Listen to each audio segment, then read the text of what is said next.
Marja West here, and I have my good friend Derek Bartolaccelli here joining me, and he is going to share with us some of his wisdom, words of wisdom regarding the relationship between man and woman in modern times. So we thought we would just kind of wing it and kind of be in the sort of feminine flow and not be so masculine directed, but we're going to see how it goes. So how are you, Derek? Nice to have you. Such a pleasure and honor to be here, Maria. Thank you so much. Buongiorno. Buongiorno. Yeah, it's quite an Italian name I have, but yeah, I actually lived in France for a dozen years, nowhere else. You did live in Italy. I've had an interesting relationship with France and Europa, and it was my intention to be there after my move out of California to New Mexico in 2015. I was supposed to be there, and then COVID just fucked everything up. So it's like, oh well, but in the time that the COVID happened, I met someone and fell in love. So it's what happened? What happened? So things were actually, I think, very well orchestrated, because had I gotten my way in a professional sense, I wouldn't be here. And I probably wouldn't be doing this. I mean, who knows? Who knows what would happen? So it's all kismet. So it's all good. Yeah, wow. Yeah. Well, at least you're happy. I'm happy, and I'm challenged. So, one of the things that happens between me and my guy is we are two very similar people, where we have similar woundings regarding our respective mates and relationship patterns. And we also have avoidant bonding style.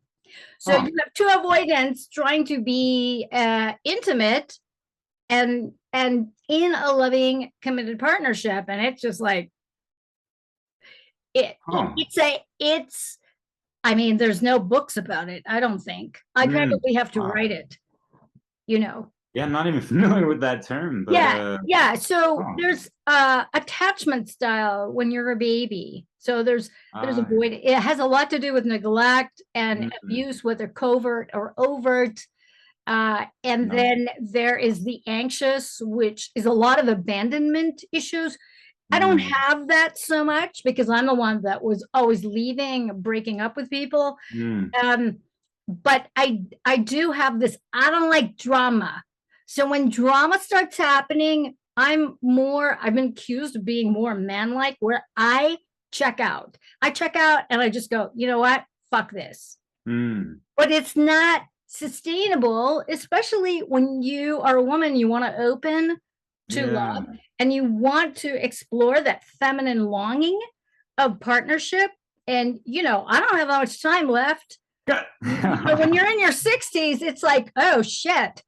You kind of have to decide and be committed, Yeah, totally. And it definitely has to go both ways. And do you find that the fact that you guys are quite similar and you have the same triggers, is that even more challenging? Because, sometimes it's hard for us to recognize our own triggers as well. Even though I actually think it's a lot easier.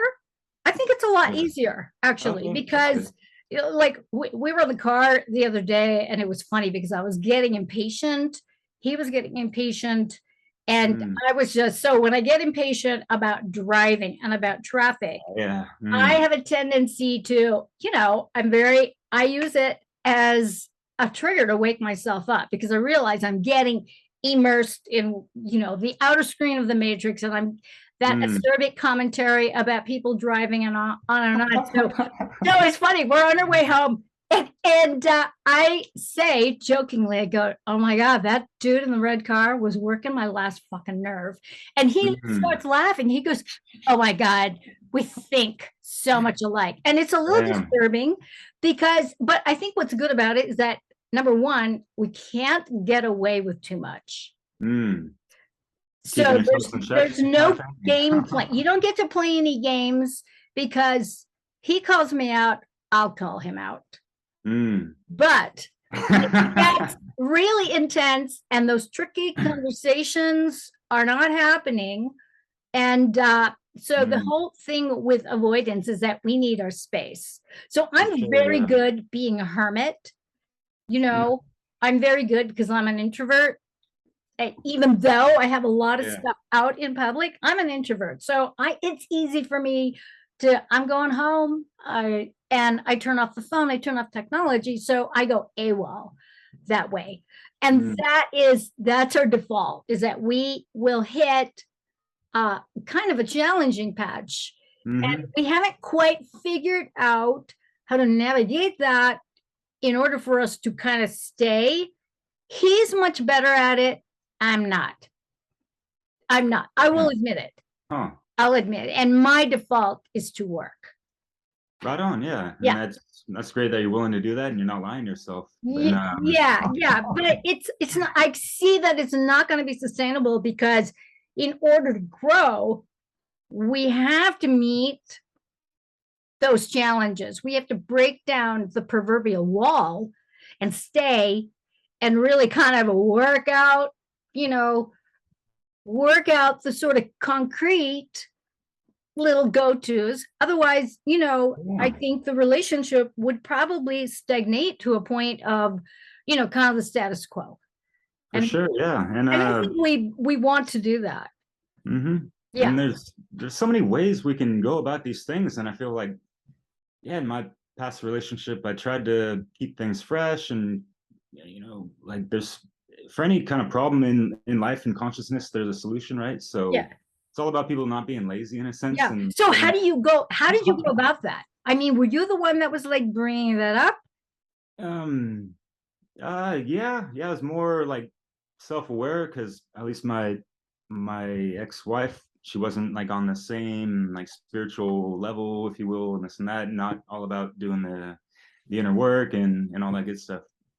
But it's all about finding different approaches. I mean, people could, you mentioned when the heat of the moment and you just gotta leave the room or this and that, because tempers might flare or whatever, or you want to avoid saying something that you don't want to say or might regret, all that good stuff. But I thought for me it was always about just getting that moment down and doing some breath work to calm down or whatever, and just use that energy in ways to think about why it's making me feel that way and what can we do to remedy the situation and how. Wow.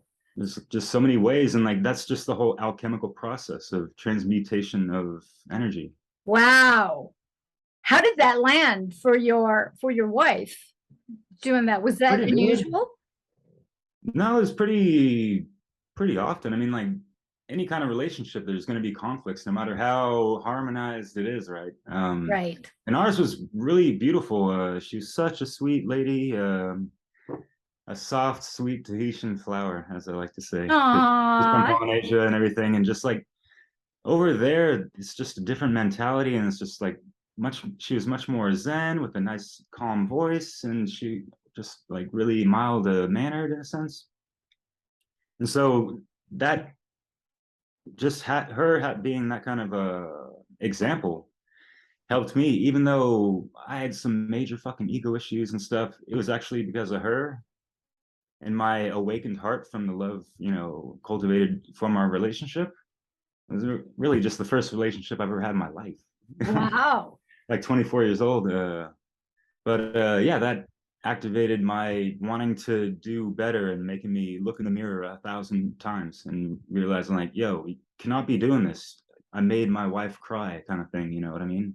Wow. Her being like oversensitive in a sense, or maybe just me raising my voice, which I know we can talk about this later on, but I've noticed as well, like with a lot of females, there's like this intimidation and fear factor behind when a man raises his voice, I think. And I think it stems a lot from the generational past and, trauma of that in a sense, and just father, grandfather type of thing, The old patriarchal, crusty mentality.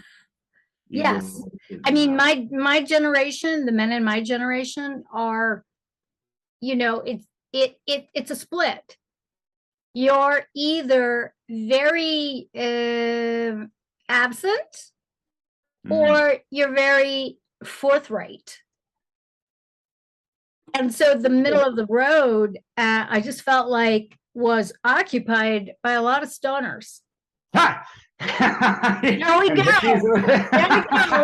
A lot of stoners. And so, so my generation, how old are you? I'm sorry, I don't even know how old you are. Oh yeah, it's all good. I'm pushing 40. I'll be 39. Okay. Okay. So I'm old enough to be your mama. So and so that having been said, the generation, like, do you feel like with your parents that they modeled for you a well enough relationship that really cultivated respect, mutual respect? To a good degree, yes, but I noticed these were the things I had to purge out of my life like over a decade ago. Okay, let's hear that. I'm very curious about that. It's like these, the ego impulses, especially tied to the negative emotions of frustration, anger, and that kind of stuff. And I could almost like literally feel his energy projected out through me.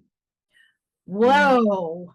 It's like, it's not something that, I just learned on my own, Derek, in the wild type of thing, it's actually just being conditioned in a household. And that brings to mind. Do you think it was through osmosis, just growing up in that environment? Yeah, I guess. And, at the same time, there's a lot of things that, and I didn't care for that a lot of times when he would kind of raise his voice to my mom. A lot of times it was just uncalled for, but when you're young, naive, whatever and stuff, but you're just like, it's like messing with the vibe, or like, wow, noisy. And where did you feel that? Did you feel that in a specific area of your body that you were conscious of? Mostly the heart. Wow. I had a lot of heart blockages growing up. I mean, for the longest time I was like incredibly curious and lovelorn about women. I wanted to know all about them, and specifically like what kind of makes them tick and this and that, just because it's the whole women from Venus, men from Mars type of thing. And just the different aspects of the archetypal consciousness of divine feminine, as opposed to the masculine.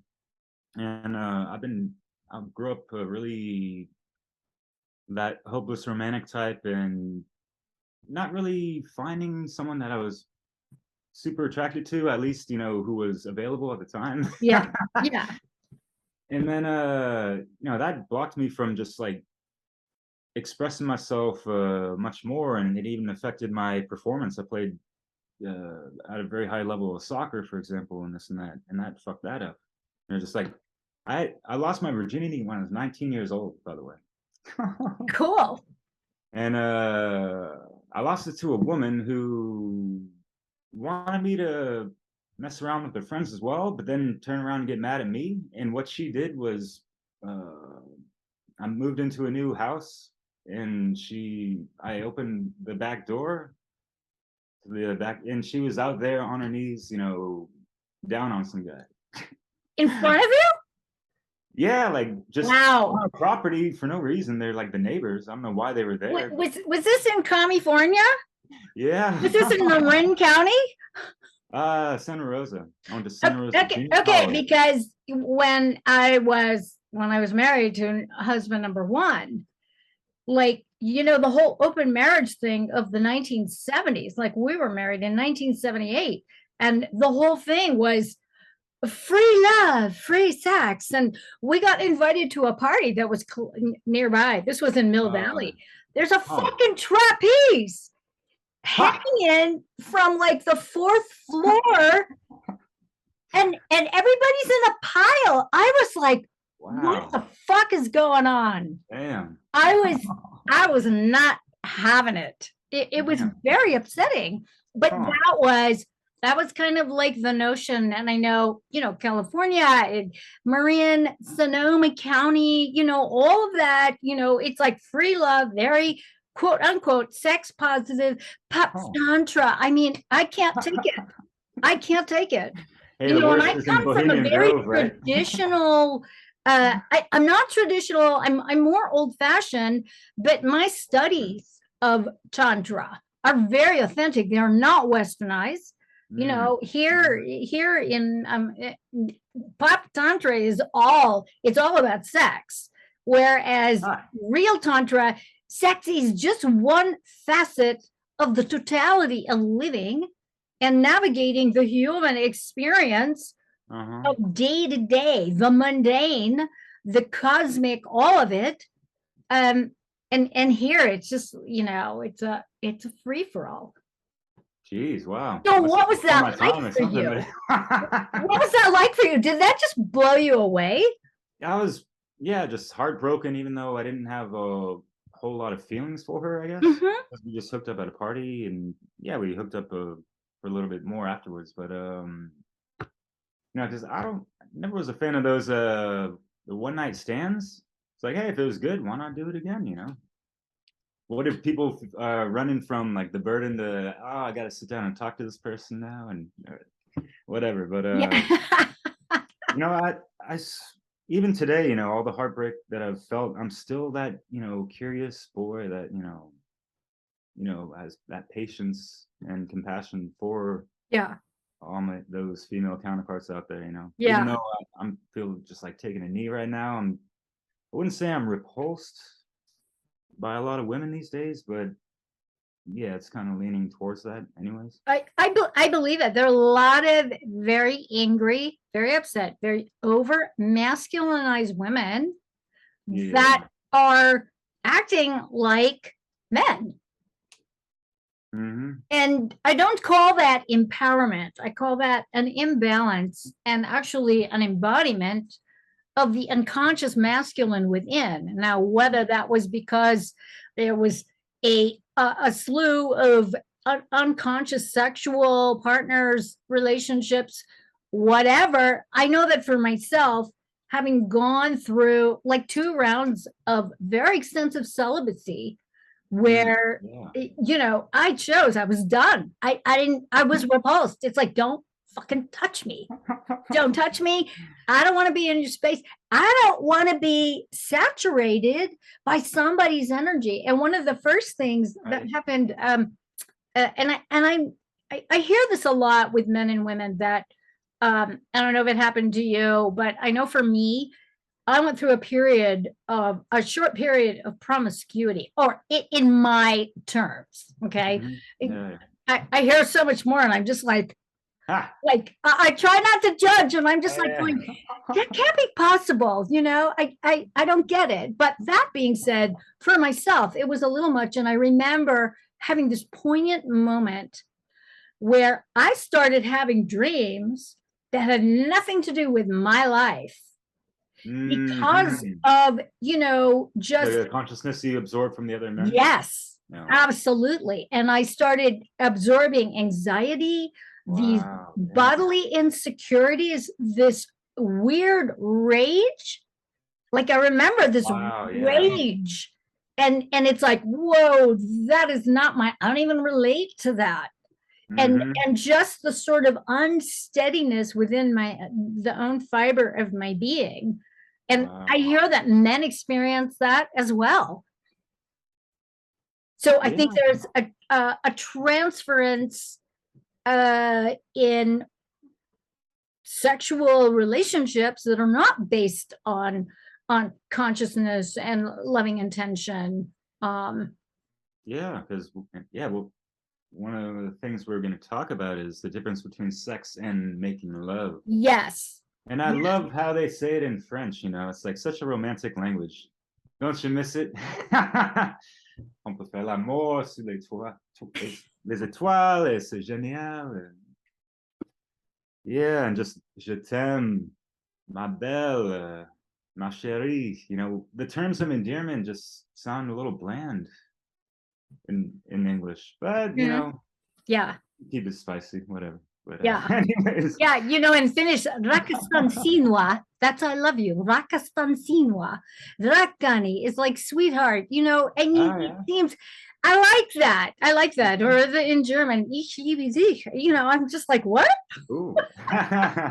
It could be romantic, but it sounds a little harsh to me, but so like that whole thing of taking a break, I think.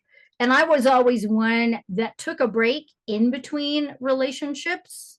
I would call myself a serial monogamous, so I'm not a casual person, but I will take at least a year or two in between relationships, just to energetically, emotionally, mentally get my shit together, and just or purged so that I can be available, because I am so empathic, and the transference of energy exchange, whether it's sexual or whatever, a projection. And what about have you heard about astral rape? I have. When people fantasize about another person, yes, and it becomes a chronic thing, even sometimes. Like, yeah, and it's visceral. You can feel it. So I was a professional dancer once upon a time, and so in the performance, in fact, one of my first classes that I taught in energy mastery was how a performance artist can actually set up their energy field, and then after the performance, clear out their energy field of any kind of psychic, sexual, psychosexual projections from the audience. Was it anything to do with like drawing a circle of the magician? Perhaps. Or psychic defense techniques from what is his name, Diane Fiore or something like that? Oh, Deanne. Yeah. Yes. Certainly applicable, but because the projections, they're energetic, they're based on thoughts. And I remember, even as a little girl ballet dancer, and I was just like so cute and so innocent, and I just remember coming off of the stage and thinking, I don't know what's on me, but I don't like it.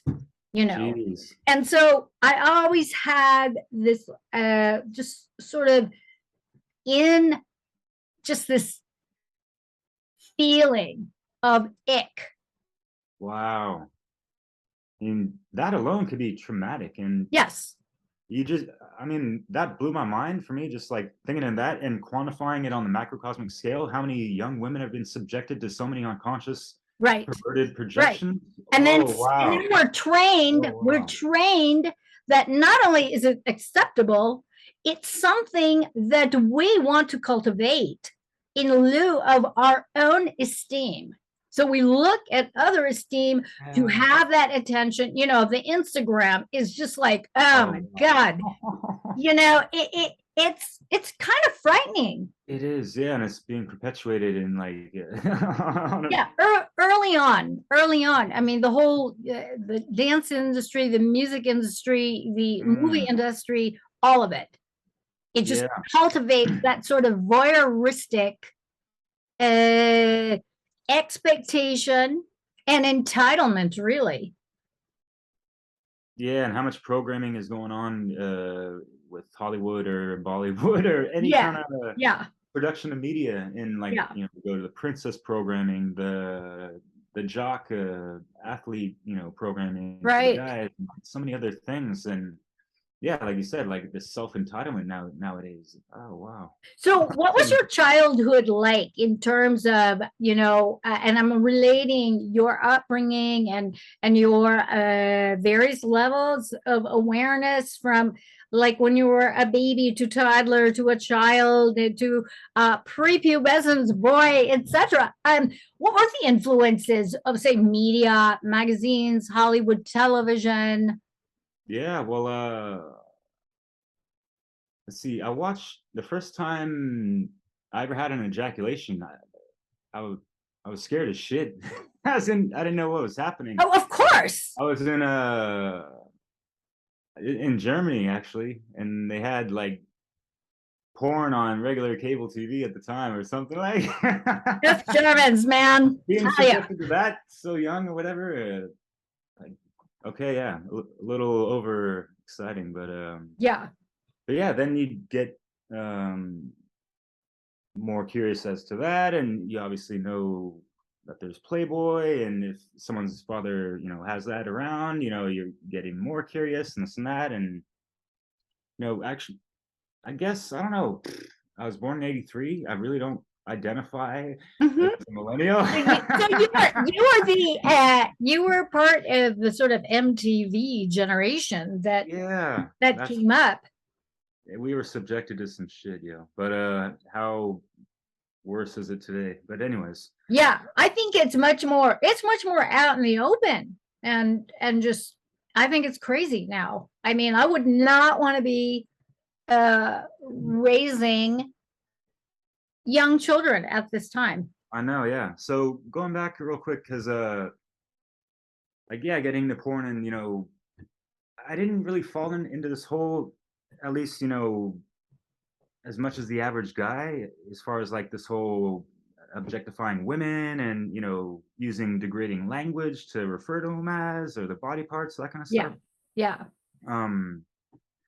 Because I was pretty empathic myself growing up. I remember, I was like 5 years old at a birthday party. I was a big little league pee-wee baseball player trying to show off, and I like swung and missed, and the bat flew out of my hands, and it hit this little girl. And I thought I broke her face or something like that. I ran up, and I was like crying in my bed for like an hour or something. Aww. Like that. Just because, yeah, just like seeing that, hearing her, and like it's like I could feel her pain, you know. But yeah, I don't have a whole lot of memories of my, you know, growing up. Yeah. Well, what about the influence of, say, your mom? Yeah. Like her expression as woman. It wasn't there all the way, because the household, I don't know, it didn't have that holistic balance of, you know, just free expression, I guess. Okay. But it was definitely there. My dad taught me and showed me ways to treat women right, with the old chivalry stuff. And all right, chivalry is not dead. No, but I think men could do even better than him too, though. Well, and that's the thing. That's what I've noticed. You know, just in general, is that the men that I'm witnessing around my environment, they're not gentlemen. They don't open the door. They don't give a shit. Damn. They have no manners. And, you know, and it makes me think, did your mama let you get away with this? Like, I don't get it. My stepkids would never act that way. Yeah. And do you get this whole MGTOW vibe out there also? Yes. So I actually have a good male friend whom I've known him since high school. And he was a bit of kind of one of those pushy, very uber masculinized, kind of jockey kind of guys. And so he really tried to toe the line of being the good masculine, showing up for the wife and the kids, being a good provider, taking good care of himself. And his wife, now, mind you, I never liked this woman. I never liked her, ever. I always thought, wow, dude, you've got a princessa here. It's more of a countessa, you know, because she just didn't want to lift a finger. And so at one point, he actually got very ill, and she had to like step up. And anyways, it all went south. But long story short, he was the one that asked me, do you know about this? Because I'm joining up. And, you know, I'm like sick of this entitlement shit with you bitches. And he was joking when he said that, but he wasn't joking, because he was a guy that really took on not just the role, but he was very conscious about it. Like, he was taking parenting classes. She wouldn't go, but he was doing all this stuff. Damn. And like reading all the books. Huh. And so, you know, and being part of my generation, I mean, we were clueless about anything. So it's like we get it from Dr. Spock or from, you know, Good Housekeeping, whatever. And then you have to filter out all of the, you know, incessant unconscious role playing that doesn't really lead to any kind of true intimacy, I don't think, because it all becomes kind of rote. And I think he just got angry about it. And so I think the whole MGTOW thing is really a lot of men trying to find themselves, finding their own definition of life that has nothing to do with any role, but has to do with the cultivation of themselves, their levels of awareness and consciousness. But I could be wrong. I mean, I'm not a man, and I'm only basing that on, you know, what people have shared, what men have shared with me, what my friends shared with me, or what I've read. What's your take on it? I think I think there's a lot of male projection from this. There's a good amount of validity, but all right, are we going to continue the perpetual war on sex, people? I mean, like continually talking shit about the other sex behind the back? Divide and conquer. You know, it's like, yeah, you might have been fucked over, and we could, you know, expose, you know, the negative actions that females do, and we can recognize these patterns and showcase them in a way that people can properly learn, not, you know, just, you know, get it on your podcast and ranting and talking shit. Yeah. You know? Yeah, it's not. That's still part of the divide and conquer. And that is, in my opinion, one of the ways that the powers that want to be, one of the ways that the Matrix keeps everyone distracted and enslaved is the war between the sexes, the war between men and women, the war about fucking pronouns. Oh, wow, yeah. You know, I was banned from a talk. I was banned from a talk in Toronto about 5 years ago because I wouldn't sign this piece of paper that had me acknowledge, I think it was pages long, like 94 pronouns. I'd never heard of such a thing. Wow. It freaked me out. And I'm not signing this. Huh. It's called a hate crime if you don't address properly. And I was just freaked out. I'm like, I don't want any drama. Yeah. Wow, yeah. You know, so I didn't get to speak. Everybody else signed it. Damn, you were probably turned off to even speak there anyways.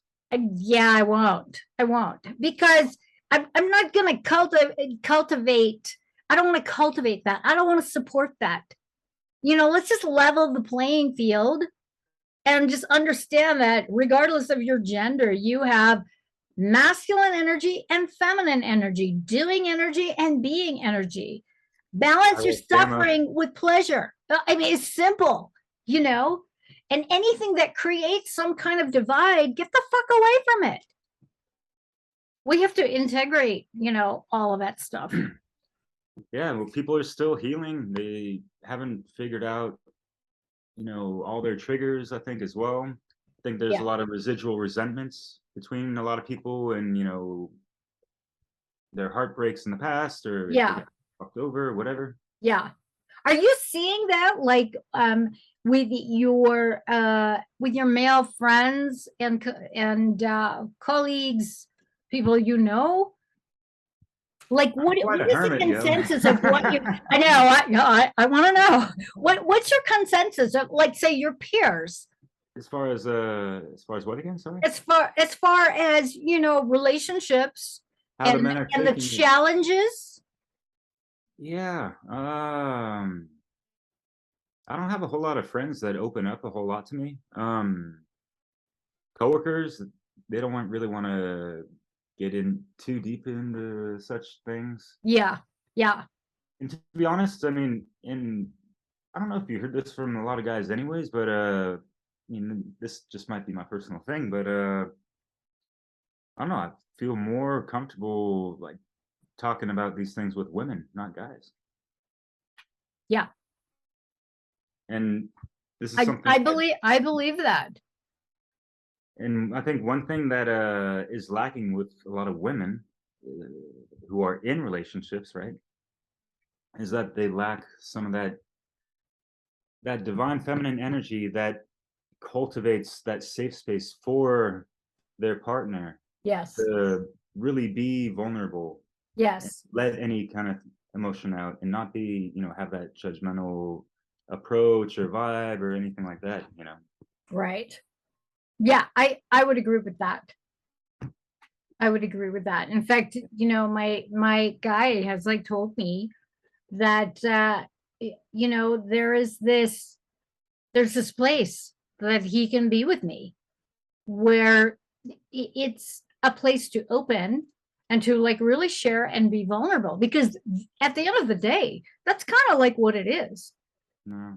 And it doesn't matter whether the relationship is straight, bi, gay, transgender, because there's a masculine essence and a feminine essence regardless of gender.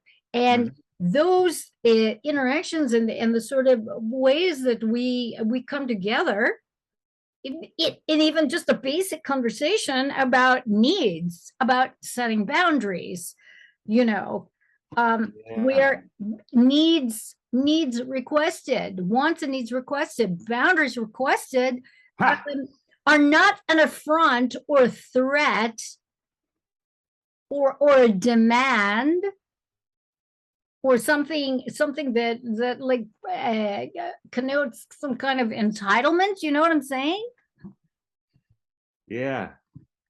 And in regards to boundaries, I think a lot of people rushing into relationships, what kind of boundaries are established throughout the duration of the initial stages of that, relationship? And what do people just, over time get accustomed to and conditioned to?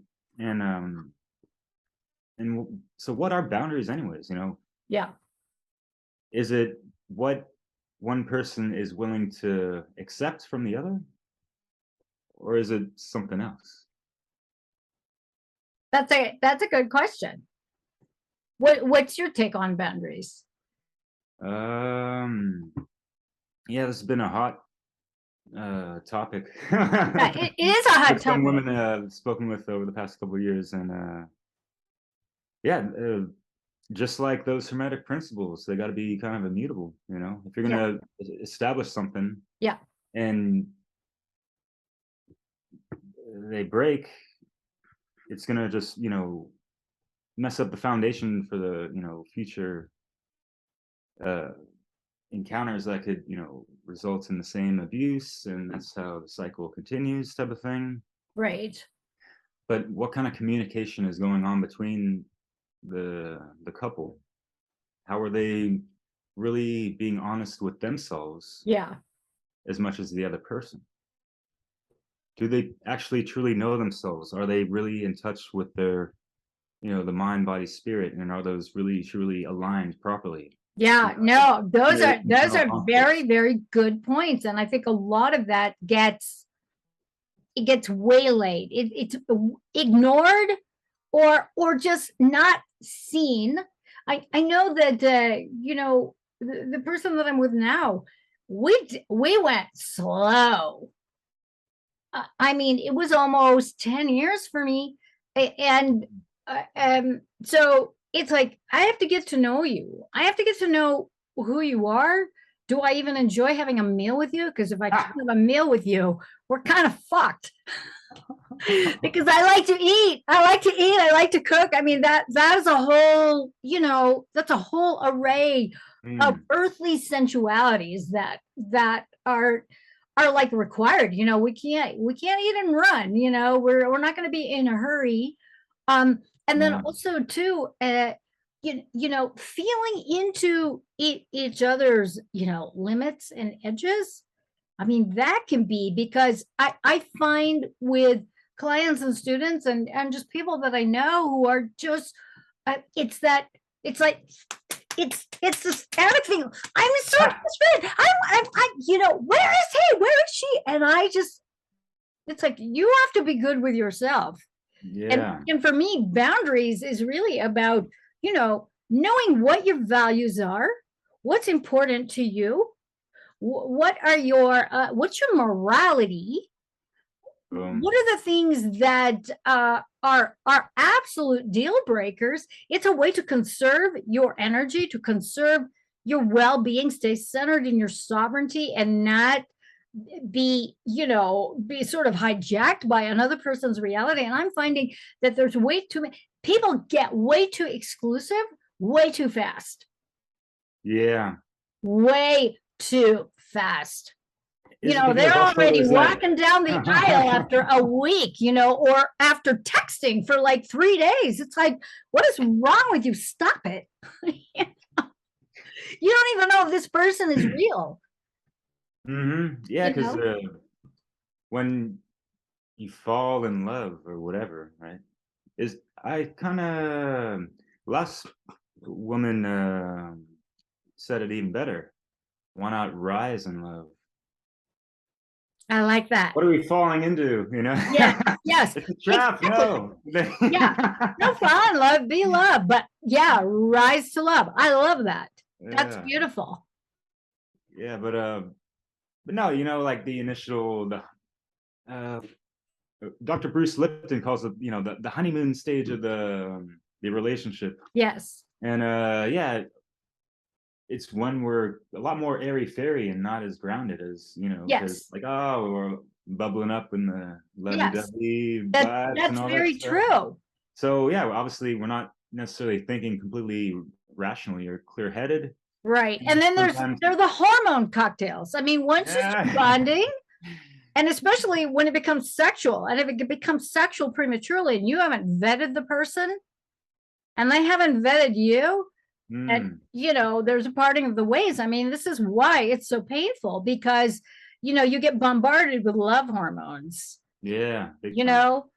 I mean, all of that oxytocin, holy moly, feel good, and then that is obliterated. And so we're not so much obliterated really by the person, we're obliterated by the chemical cocktails that we were partaking in without having vetted the person properly, and they were not right for us from the very beginning. So I always tell my survivors who are in the process of really up-leveling their lives and starting to get in relationships, you have to take your time.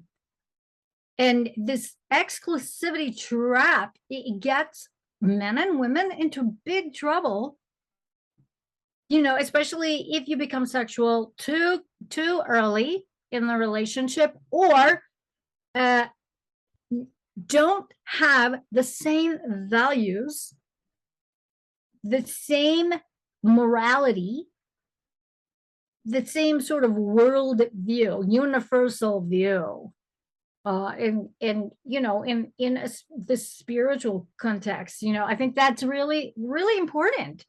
And people are just, they're too mesmerized by the physical appearance. And I'll tell you, for me, I've had men and women project all the weird stuff because I have that Eurasian look. They have a type. It's creepy. Wow, really? It's like, go away. It's just, it's not even about me. It's just because I have a general appearance that matches their, I think it's a form of mind control, actually. Yeah, they're biased or they're ignorant, prejudice, whatever. Yeah, and they haven't even examined it. Real quick, I was looking for this. I had a couple of photos stored for our talk because, yeah, man, people are on hit and on point on Facebook recently. Awesome. Boundaries are not telling other people what they can and can't do. Boundaries are about telling people what you will and won't accept. Cool. And what does that come down to? What does that boil down to? Like, you know, or what is it stemming from? Someone's love for themselves and their self-respect. Yes. Right? I think that's really key right there. If you don't love yourself, you can't love another person. If you can't accept yourself, how are you going to accept another person? If you can be intimate with your own thoughts and your own feelings and your own body, and you don't know your triggers, you don't know your edges, your limitations, and honor them, you know, because I think we're in this sort of the Matrix and New Age bullshit and all that kind of stuff. They talk about expand, expand, expand. No, sometimes I think that's just baloney. You know, sometimes it's not about expansion. It really is about going within. Yeah, because I was listening to, I think you're talking with Brian Cirillo, and yeah, like you said, like that feminine energy, having that balance of going in and going out. Right?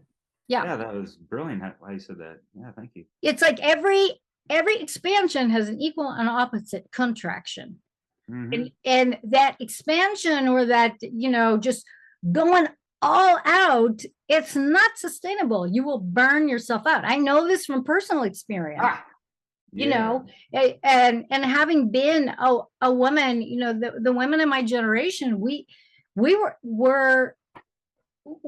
bought that sort of mind control programming of being inner masculine, being on the go constantly.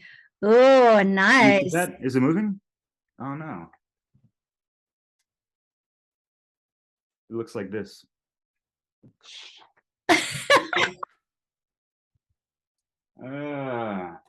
Come on.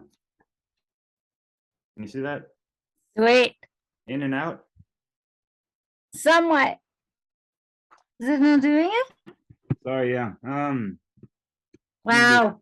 On that. But so what's the deal? I don't know. Why? We don't, you know, it's so funny because, you know, there are all these sort of couples, famous couples in the relationship land.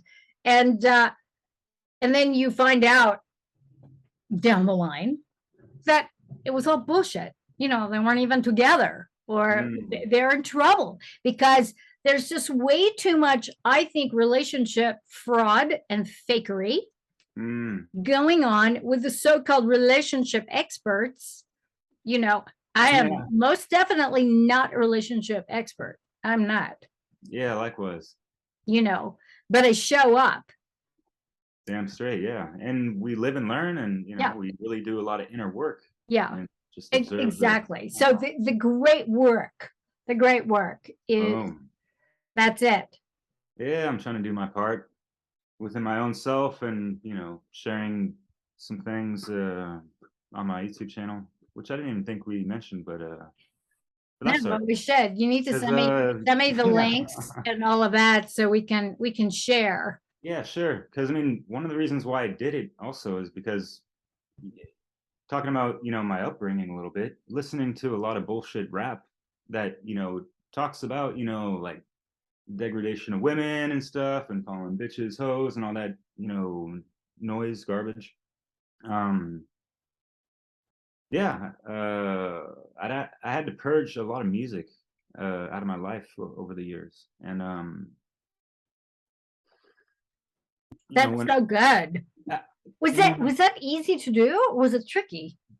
It was easy after I had like a full-on like Kundalini awakening, just because like I had such an energetic explosion within me, and like connecting more to source and my higher self and all that. I want to hear this. Yeah, I want to hear this. When did this happen? 2012, baby. Because I was feeling that quickening within me. I gotta tell you, like, oh my God, ascension, the Mayan calendar, all that shit. And I literally was learning. At the base of that, I learned that from like watching Ancient Aliens, you know. And I like always coming up frustrated, like these guys are theorizing on stuff, and like they're going in some kind of feedback loop and whatever. There's a lot more to it than that. And yeah, I tried to, dove head first down the rabbit holes and all that, try to forget, what I learned, or try to pretend that I didn't know anything. Just keep the curiosity and open-mindedness all the way. Yeah, after a while, I did some heavy meditation, and after, reading about the Palladians and all this stuff, and I wanted to kind of feel into how this planet feels with all of us on it throughout its whole history and all that stuff. And yeah, that opened me up completely. I was weeping profusely, hyperventilating for like 15 to 20 minutes.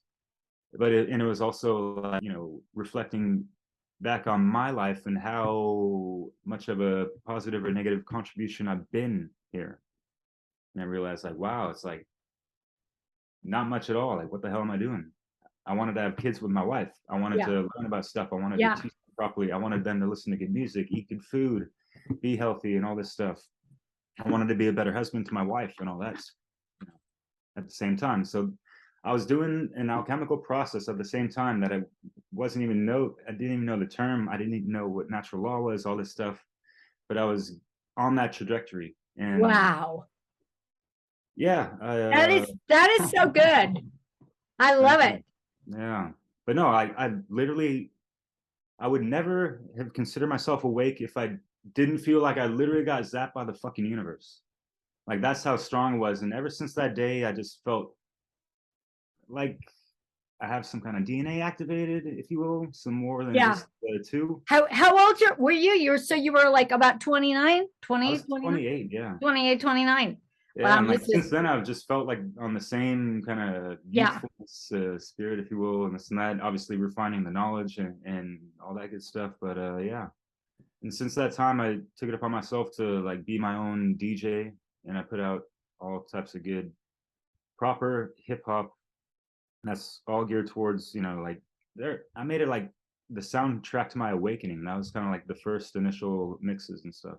And my formula really involves a lot of balance of the feminine, masculine energies, and encompassing, a great deal of care into these things. Beautiful. And I had to like take out snippets and cuts of lyrics that were whack or unconscious, or not what I'm trying to do with this as well. And because even in France, I remember like, oh, you listen to rap or hip hop, isn't that? They have a different perspective on things, and they're not so enthralled in so much media miasma that Americans are in, Yeah. And so I had some great interactions with people over there, and made me realize, like, yeah, like. And I was into like breaking a shitload of stereotypes at the time. And I noticed that, rap and hip hop was getting a bad stereotype, like, oh, this is like anti-women stuff and this and that. I was like, let me flip the record and, I'll throw you on the conscious B-sides for you. How about that? And since then, I've been doing it for 10 years now. I put over 100 mixes, whatever. I call them truth-infused tapestries, if you will. But yeah. Beautiful. Beautiful. I love it. I want to cry, actually. It's like you've been doing the work. You've been doing the work, and you've been like, this is not, because they're just, you're like the real deal. Thanks, you too. Like, the real deal.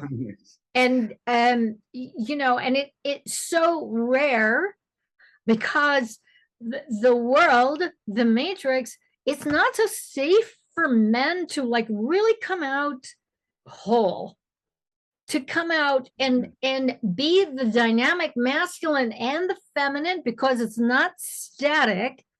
The feminine comes in and she moves out the masculine, and it's the same for women too. And it's like we get slammed, we just get dissed, and it's like there's no it has the space has to be, it's got to be quiet. Yeah. Well said. It's got to be still enough. And there's just way too much distraction, distortion, noise, as you were saying. Yeah. I guess meditation could help, but then there's like these new agers out there that are so right brain imbalanced because they're over medicating on the meditation and all this stuff, you know? Yeah, exactly. Exactly. So, that doesn't work. You can out, into oblivion. But yeah. So the balance of that being and doing, balance the being and doing. Yeah, I love it. And sometimes we have to take action, and sometimes we got to be still. But even stillness, it's part of masculine expression. It's active stillness. It's not inertia, where or what is it? Just sort of being absent? No, active stillness is still conscious. Totally. Of what's going on. Water, it's right? still embodied awakening, the center screen, as I talk about. That's how we exit the matrix. We get into the center screen. We can observe this, and be present at the same time. And compose the reality with great intention and great awareness of what it is that we want to bring forth for the benefit of mutual benefit for everybody. Boom. I'm in it for the win-win. Yeah, me too. Me too. Yeah, let's create a win-win. Just to add on to what you were saying, as far as, action versus inaction, there's so many positive things on both of those ends, and for example, fuck the system, right? Well, make actions towards, creating the independence from the system, and do the inactions of, not supporting it. Yes. Don't buy into it. Yeah, exactly. Exactly. Create non-compliance. Non-compliance. Yeah. Yeah, diverting your focus off of what I call the shitstones.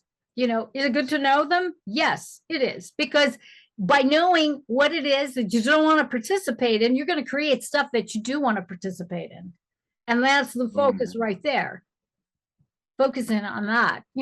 It's so funny because a lot of the truthers will get very upset with me when I say that, and it's like, it's just because I'm old, man. I don't want to fight anymore. It didn't do me any good to fight, to be combative for a couple of decades of my life. I'm tired. And it works out much better just leaving that alone and focusing in on the universe that I want to cultivate and co-create. Oh yeah. With my brothers and sisters, and so I feel that happening, and I like it. I like my own little universe where I don't have drama. I just don't have drama. I have challenges because, the certain things that I want to do. I have to actually learn how to just apply that. Okay. Damn. Yeah. I wanted to, the reason why I'm here and not in France anymore is because I left to be with, this woman that I loved and never even met ever, but we were so connected and aligned, and she's an empath. Me being not in France and her being in Canada, we were able to feel each other's energies. That's how strong our connection was.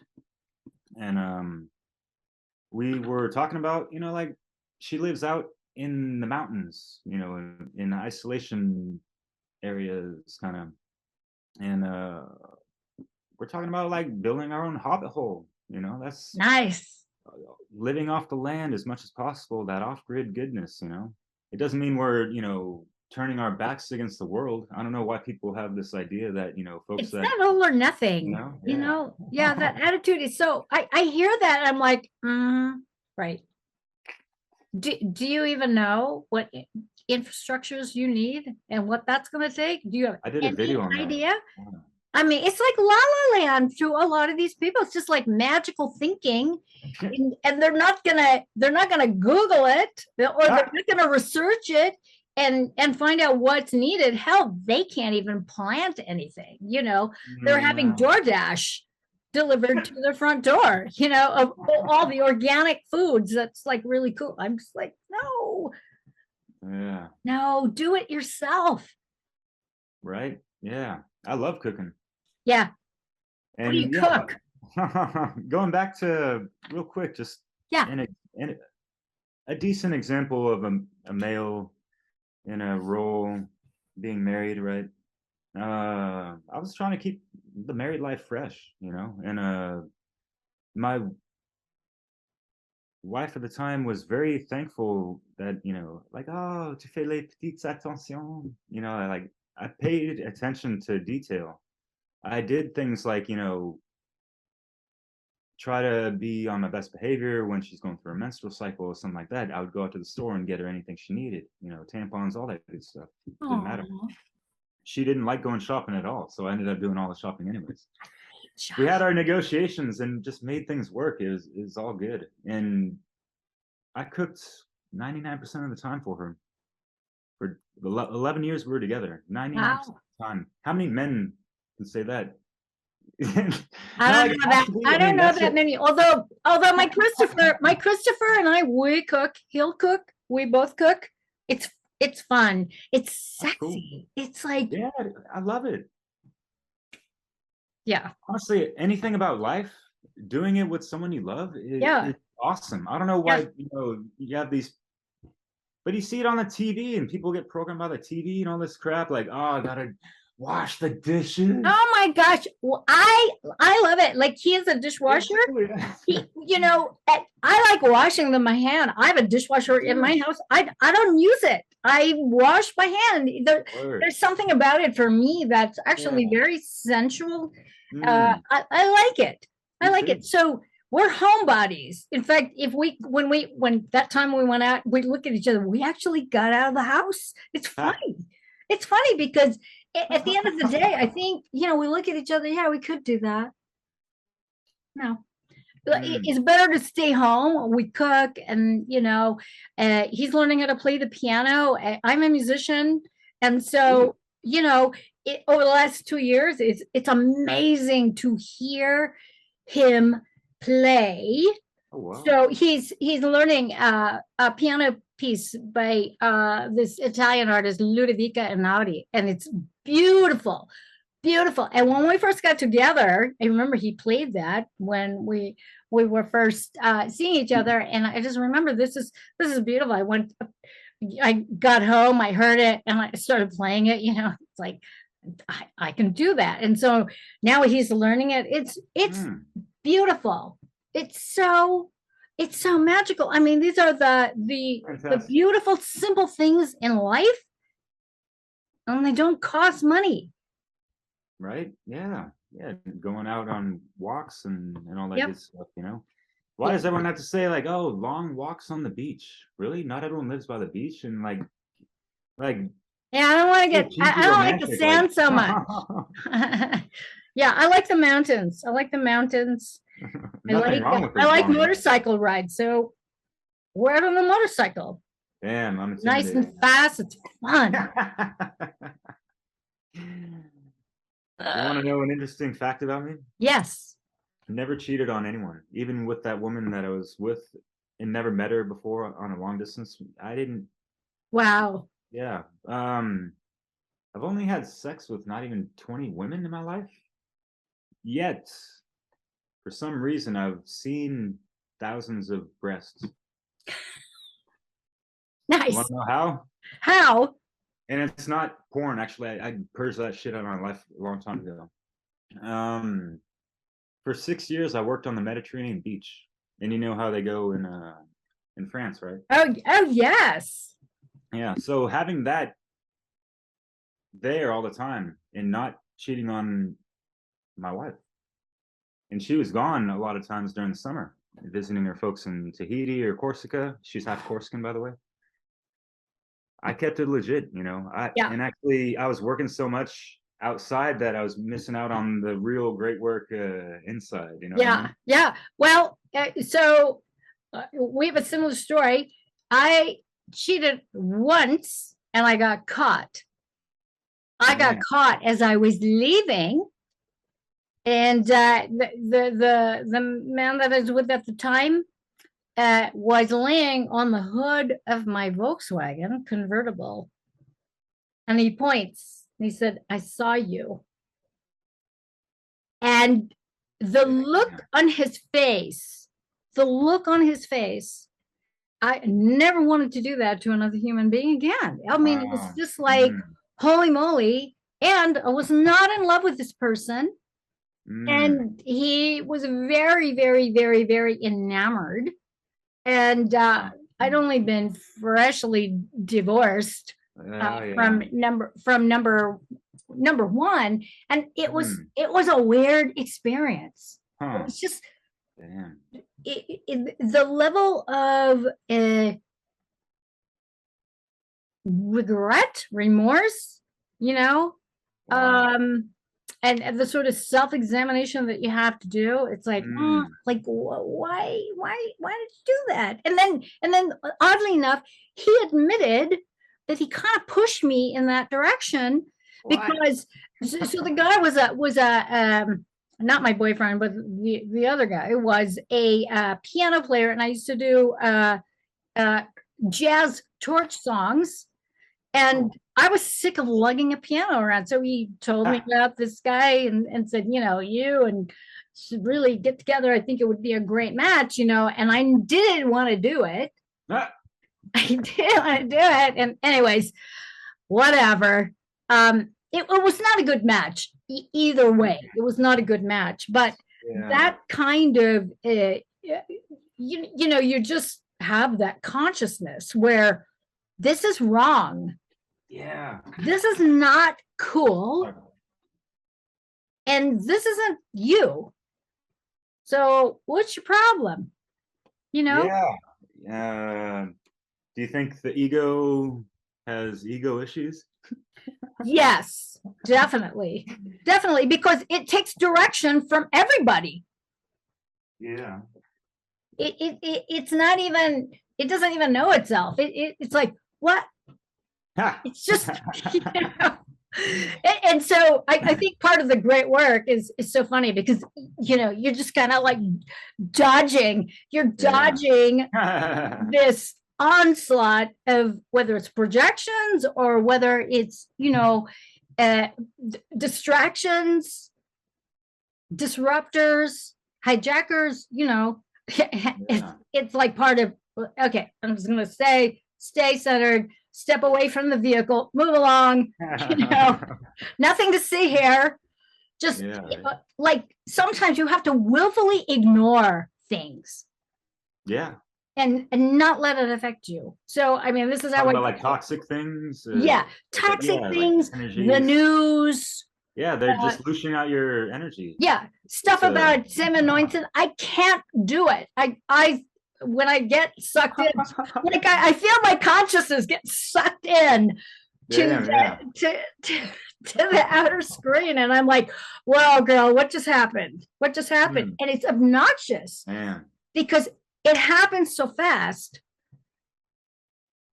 You know, and Facebook is one of the biggest ones. So I endeavor to just share funny stuff, post my stuff, and get the fuck out.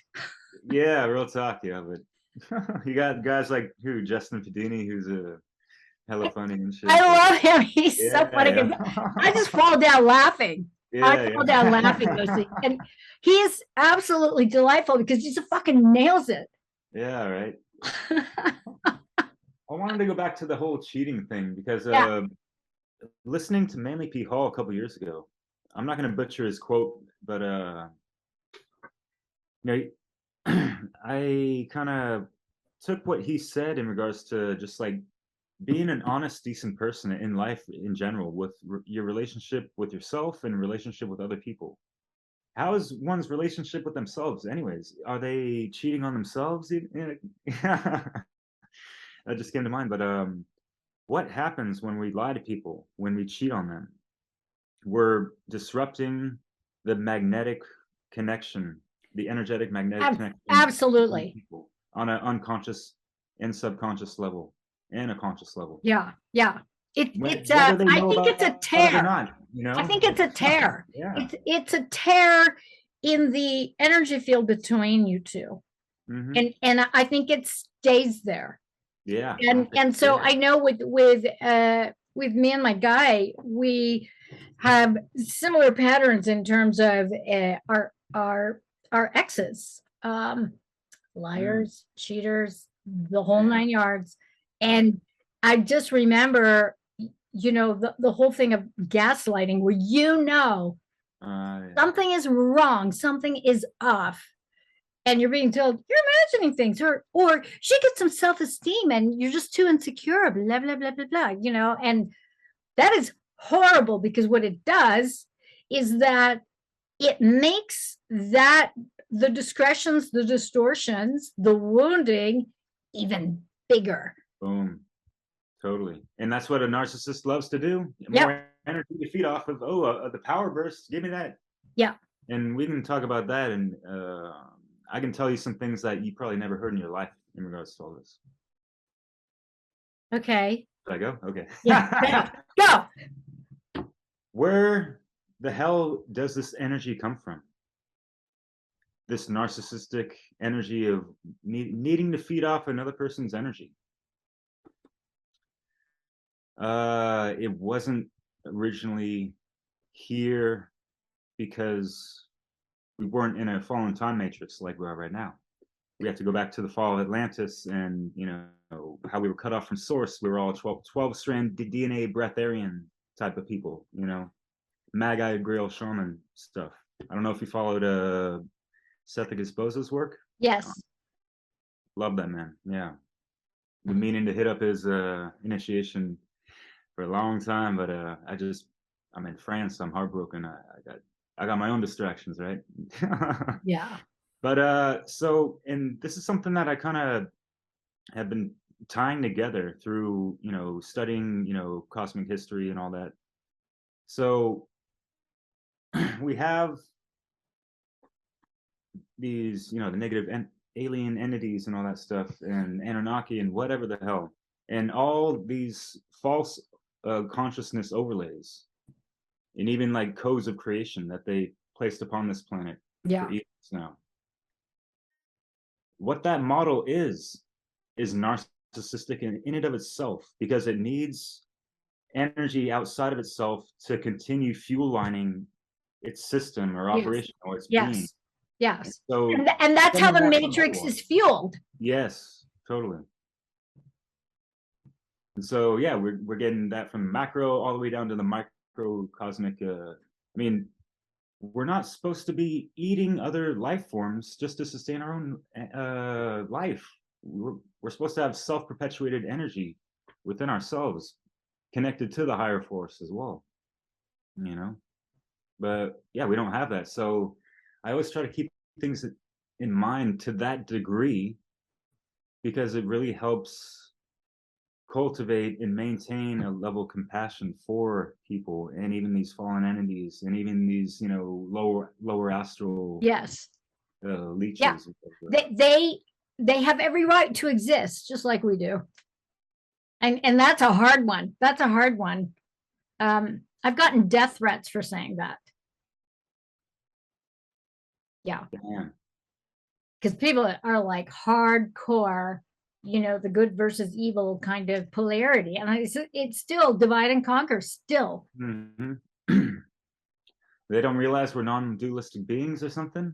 They can't see it from that, other non-linear perspective. Yeah, it's just an impossibility. They won't. It's too, I think it's too threatening to their mindset, to their ego, perhaps. We call it ego death. Egoic annihilation. Yeah, because honestly, there's a lot of information out there, and a lot of people know what's going on, but a lot of people are still not even awake to themselves. Yeah. And that's really the problem. We have a lot of tourists in the truth movement. Yes, we do. Weekend warriors or whatever, you know what I mean? Yeah, It's the daily operation. Think that because they now have discovered that government is slavery, that makes them awake. It's like, that scares the shit out of me. I swear. It's frightening to me. And I've had those kinds of people come at me where I have to monitor the comments. I can't even allow the comments on my, because I'll have some person just go off and go crazy. And I'm like, wowie, wowie, wowie. So ever since I put keywords, nothing gets through. Right on. That's cool. But I don't want to shut off the comments, I need some interaction in order to grow it, but still, it's just kind of you said it. What were you calling them? Weekend warriors? Weekend warriors, yeah. Or there's the keyboard warriors, obviously. The keyboard warriors. Yeah. But I'm talking about people that just are not devoting their lives to this. Yeah. How free do people want to get? What are people willing to compromise? Yeah. You have sacrifice. You got to sacrifice something, and it just seems like, and especially the way I see the whole emancipation of humanity from the matrix, it's going to take a lot. It's going to take us all to do it. And that means we can't just be spectators. We can't just be receivers of copious information and be indiscriminate about the information that comes in. We have to be discerning, and now we have to take the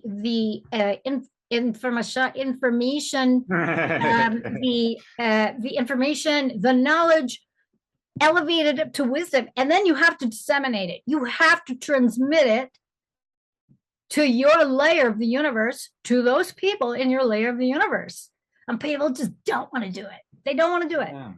They don't want to make the people uncomfortable that are going to question them for, why are you posting that on Facebook, man, or whatever.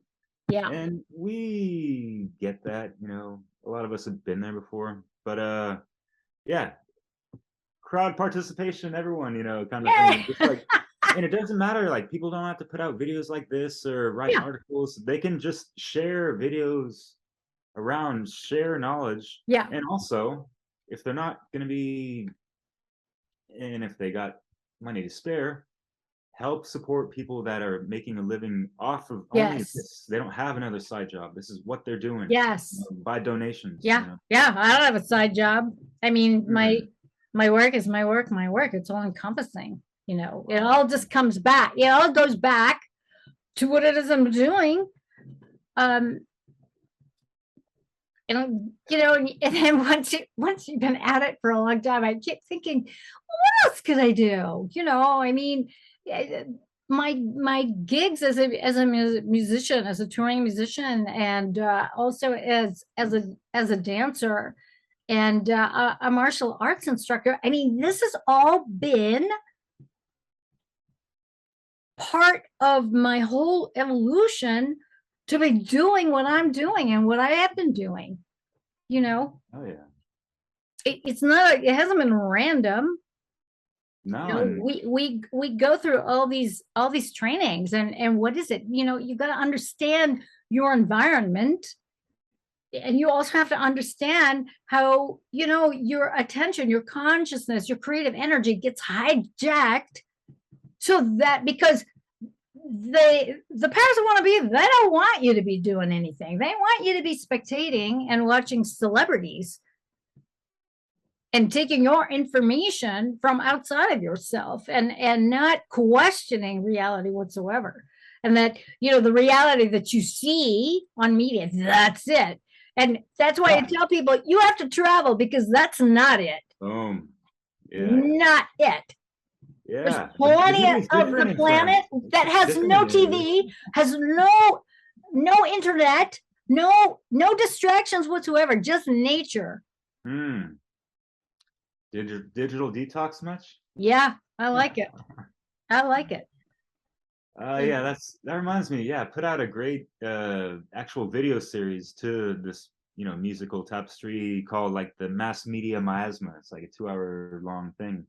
And I thought about that because I wrote about it a little bit in regards to thinking about what we're talking about today. Because how many times have you heard about it since like even the 70s? Like, oh, television is the #1 love killer type of thing. Well, maybe the 80s, but Film now, and what's the TV. real love killer? We got social media. We got everyone's got their slab on their hands and all that Yeah, stuff or yeah, whatever, and screens galore. Even the kids got them. But yeah, how many distractions do these couples need nowadays? yeah. I It's mean, like, that's why they've created date night. I wrote it in my book. I put that in my book, and people were like going, wow, really? Yeah. And date night is perfectly acceptable. We use the term, but for me, it's absolutely fucking ridiculous. or It really is. I find it just, I roll my eyes. I'm like, wow, yeah, date night. wow, Because we got to schedule it in to the list of the many things that people have to do. yeah. I You guess know, they're setting boundaries, right? yes, and they're doing it Against begrudgingly. Like it's another thing. Oh, date night. And I've seen people roll their oh, eyes. I've seen people roll their eyes. And I'm thinking, what is wrong with this picture here? What is wrong with you? Why are you doing that? Why you know are what it you is even also? in a relationship if you're going to roll your eyes? Wow. Yeah, People are getting the I dopamine felt hits in a hurt by different way. that. Sorry.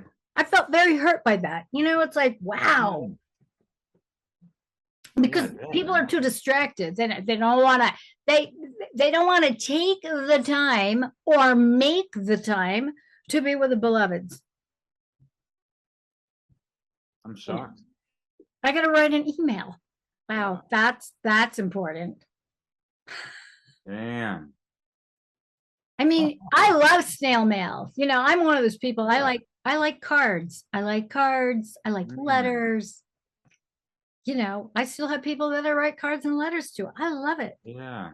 I had a letter I wrote for my sweet Canadian, but she wouldn't let me send it to her because she's kind of under surveillance in a sense, and her mail gets tampered with, that kind of stuff. Oh my. Sucks. But yeah. Yeah. Anyways. Wow. Yeah. You made me think of, yeah. So have we been conditioned so much and have such hormonal imbalance from like the incredible dopamine rush that people get on social media these days that, it's uh love is like second to that now or something like I that? think that's actually quite valid. I think that's valid. And it Because explains people the want symptoms that of, yeah. instant gratification. Oh, yeah. And I've lived a life of delayed gratification Word, yeah. where, and that's one of the perks of being neglected as a child is that, Oh. you just learn to go without, so I Mm. remember my first experience of a teacher asking me, well, what color do you want? And I almost had a nervous breakdown. Like no one had ever asked me Ah, what it was that they wanted ever. So, wow. Oh. it's a little disturbing. It's a little disturbing to have that. So I have that default where, I'm willing to delay gratification. I'm willing to sacrifice my own thing. And then when you Mhm. raise children, well, there it is right there. You do a Ah, lot of that. And when you're raising grown men, you do a lot of that too. So I was just kind of used to it, and I didn't begrudge it. It wasn't resentful of it. It was just automatic. Uh, but telling you, wow. That was really interesting, and it made me connect another dot. But before I say that, communication, I think people don't always understand, like, communication is key. Everyone knows that, but they pay a lot of lip service to it, but they don't pay enough ear service to it. So what I noticed also in France is that people have a much better listening skills than Americans. And I feel like Americans are more inclined to listen for them to react to it as they are just to listen to it just for genuine curiosity to learn something and understand the other person's point of view. I agree. I agree. And quite often, I think the reaction is very formulaic. It's a knee-jerk reaction that has nothing to do, quite often, as I've noticed, with the content of what they just heard. It's like we're gonna pick certain words and then create a meaning or come to a conclusion about it. It's like a headline, and you're not gonna read the full article, but you're gonna make a conclusion about what the article is about by the headline. That is like, that's insane to me. That's childish, but yeah. It's just beyond childish. Speaking of children, what's up with babies having babies, by the way? And we wonder why the generation is the way it is right now. Yeah. And why there's dysfunctional families, and like going back to this new the self-gratification generation. They're having kids by now, aren't they? Yes. That's crazy. Yeah. I mean, these people don't fully know themselves. They get in love, they get all, whatever, they get pressure from society and their parents to have kids, if it's traditional, whatever. I saw that so much in the south of France, by the way. Yeah. Highly traditional, it's like, they were looking at me shocked. You've been married for 8 years and you don't have kids? Yeah. Is there something wrong with you? You're not following a script. You're not following the typical matrix script of all that. Mm-hmm. And you're actually paving your you're being self-directed in your life. And what is that? Most people don't even know what that is. Yeah. But no, so people, and most people still don't even know themselves. They don't fully know their partner because their partner doesn't fully know themselves. And they're going to go raise a brand new human life. Yikes. Yeah. Maybe they'll let the media raise them and the public indoctrination systems tinker with that as well. And let's see where it goes. Why not? It's been an experiment for a long time. Yeah. Haven't been getting the best results, have we? No. Yikes. It's frightening. It's really, really, really frightening. And when I was growing up, we didn't have all this sort of instant social media kind of stuff. I mean, I have seen stuff on social media or TikTok by young kids, and I am shocked. I'm thinking, where are their parents? Like, do their parents know what they're up to? I know. Probably not. Yeah. And it's a lot of the material is very lewd and lascivious. It's like, whoa. Oh God, yeah. A lot of slapdick humor, whatever the hell, and all this, attention to ego and looking at whatever. Yeah. Vanity. Very much so. It's all about that. And look how many face tattoos I have. Look how many holes are in my jeans. I'm cool. This is the fashion today, guys. Hey. And speaking of fashion, I written down, like, between couples, what kind of, because the whole male guy with the trophy wife, he likes to show her off and this and that, but at the same time he'll get upset and offended that guys are gawking at her type of thing. Yeah, it's that double standard. Yeah. This is part of the second level of relationships that Brian and I were talking about, which is based on the relationship section of my book. And it's that role playing. So, and as long as you play the role, it's all good. It's all good. But then there is the sort of ego checks or unchecks, the jealousy and the control, and so on and so forth. Mm-hmm. and then it levels up to what I call the neo equality, where I washed the dishes last week. You get to wash the dishes this week. It's all this fucking weird tit for tat negotiation. And it's not about commitment. It's about, let's see how far we can negotiate. You did this for me, I'll do this for you, blah, blah, blah, blah. And then, if it fucks up, we got a back door, we'll leave. We'll part ways. I mean, we have such a disposable society. And I know I have felt that way. I have felt disposed of, that, I could be replaced, and that is a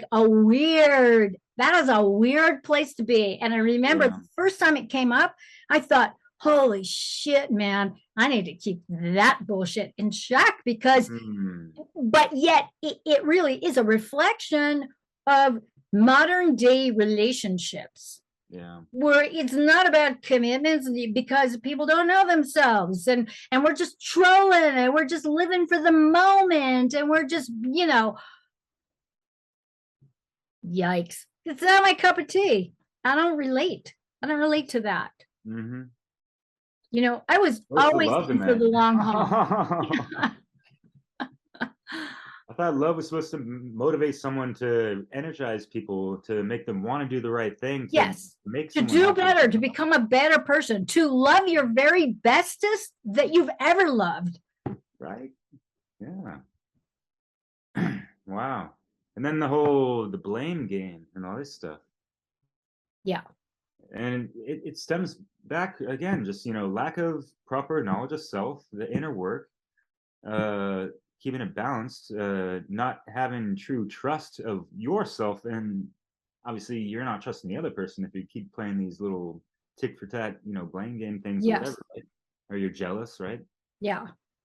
Insecure much? Yeah. Yeah. There's a lot of reasons why and degrees of that. But insecurity and jealousy are very, very frightening. I was in a relationship with a Polish man, Pavel, and I did not know that he was a heroin addict. I had no idea. I always thought if you're a heroin addict, you should have needle tracks and have anything. Then I found out, you can smoke it and snort it. I'm like, what? Damn. Who knew? I was very unaware of that.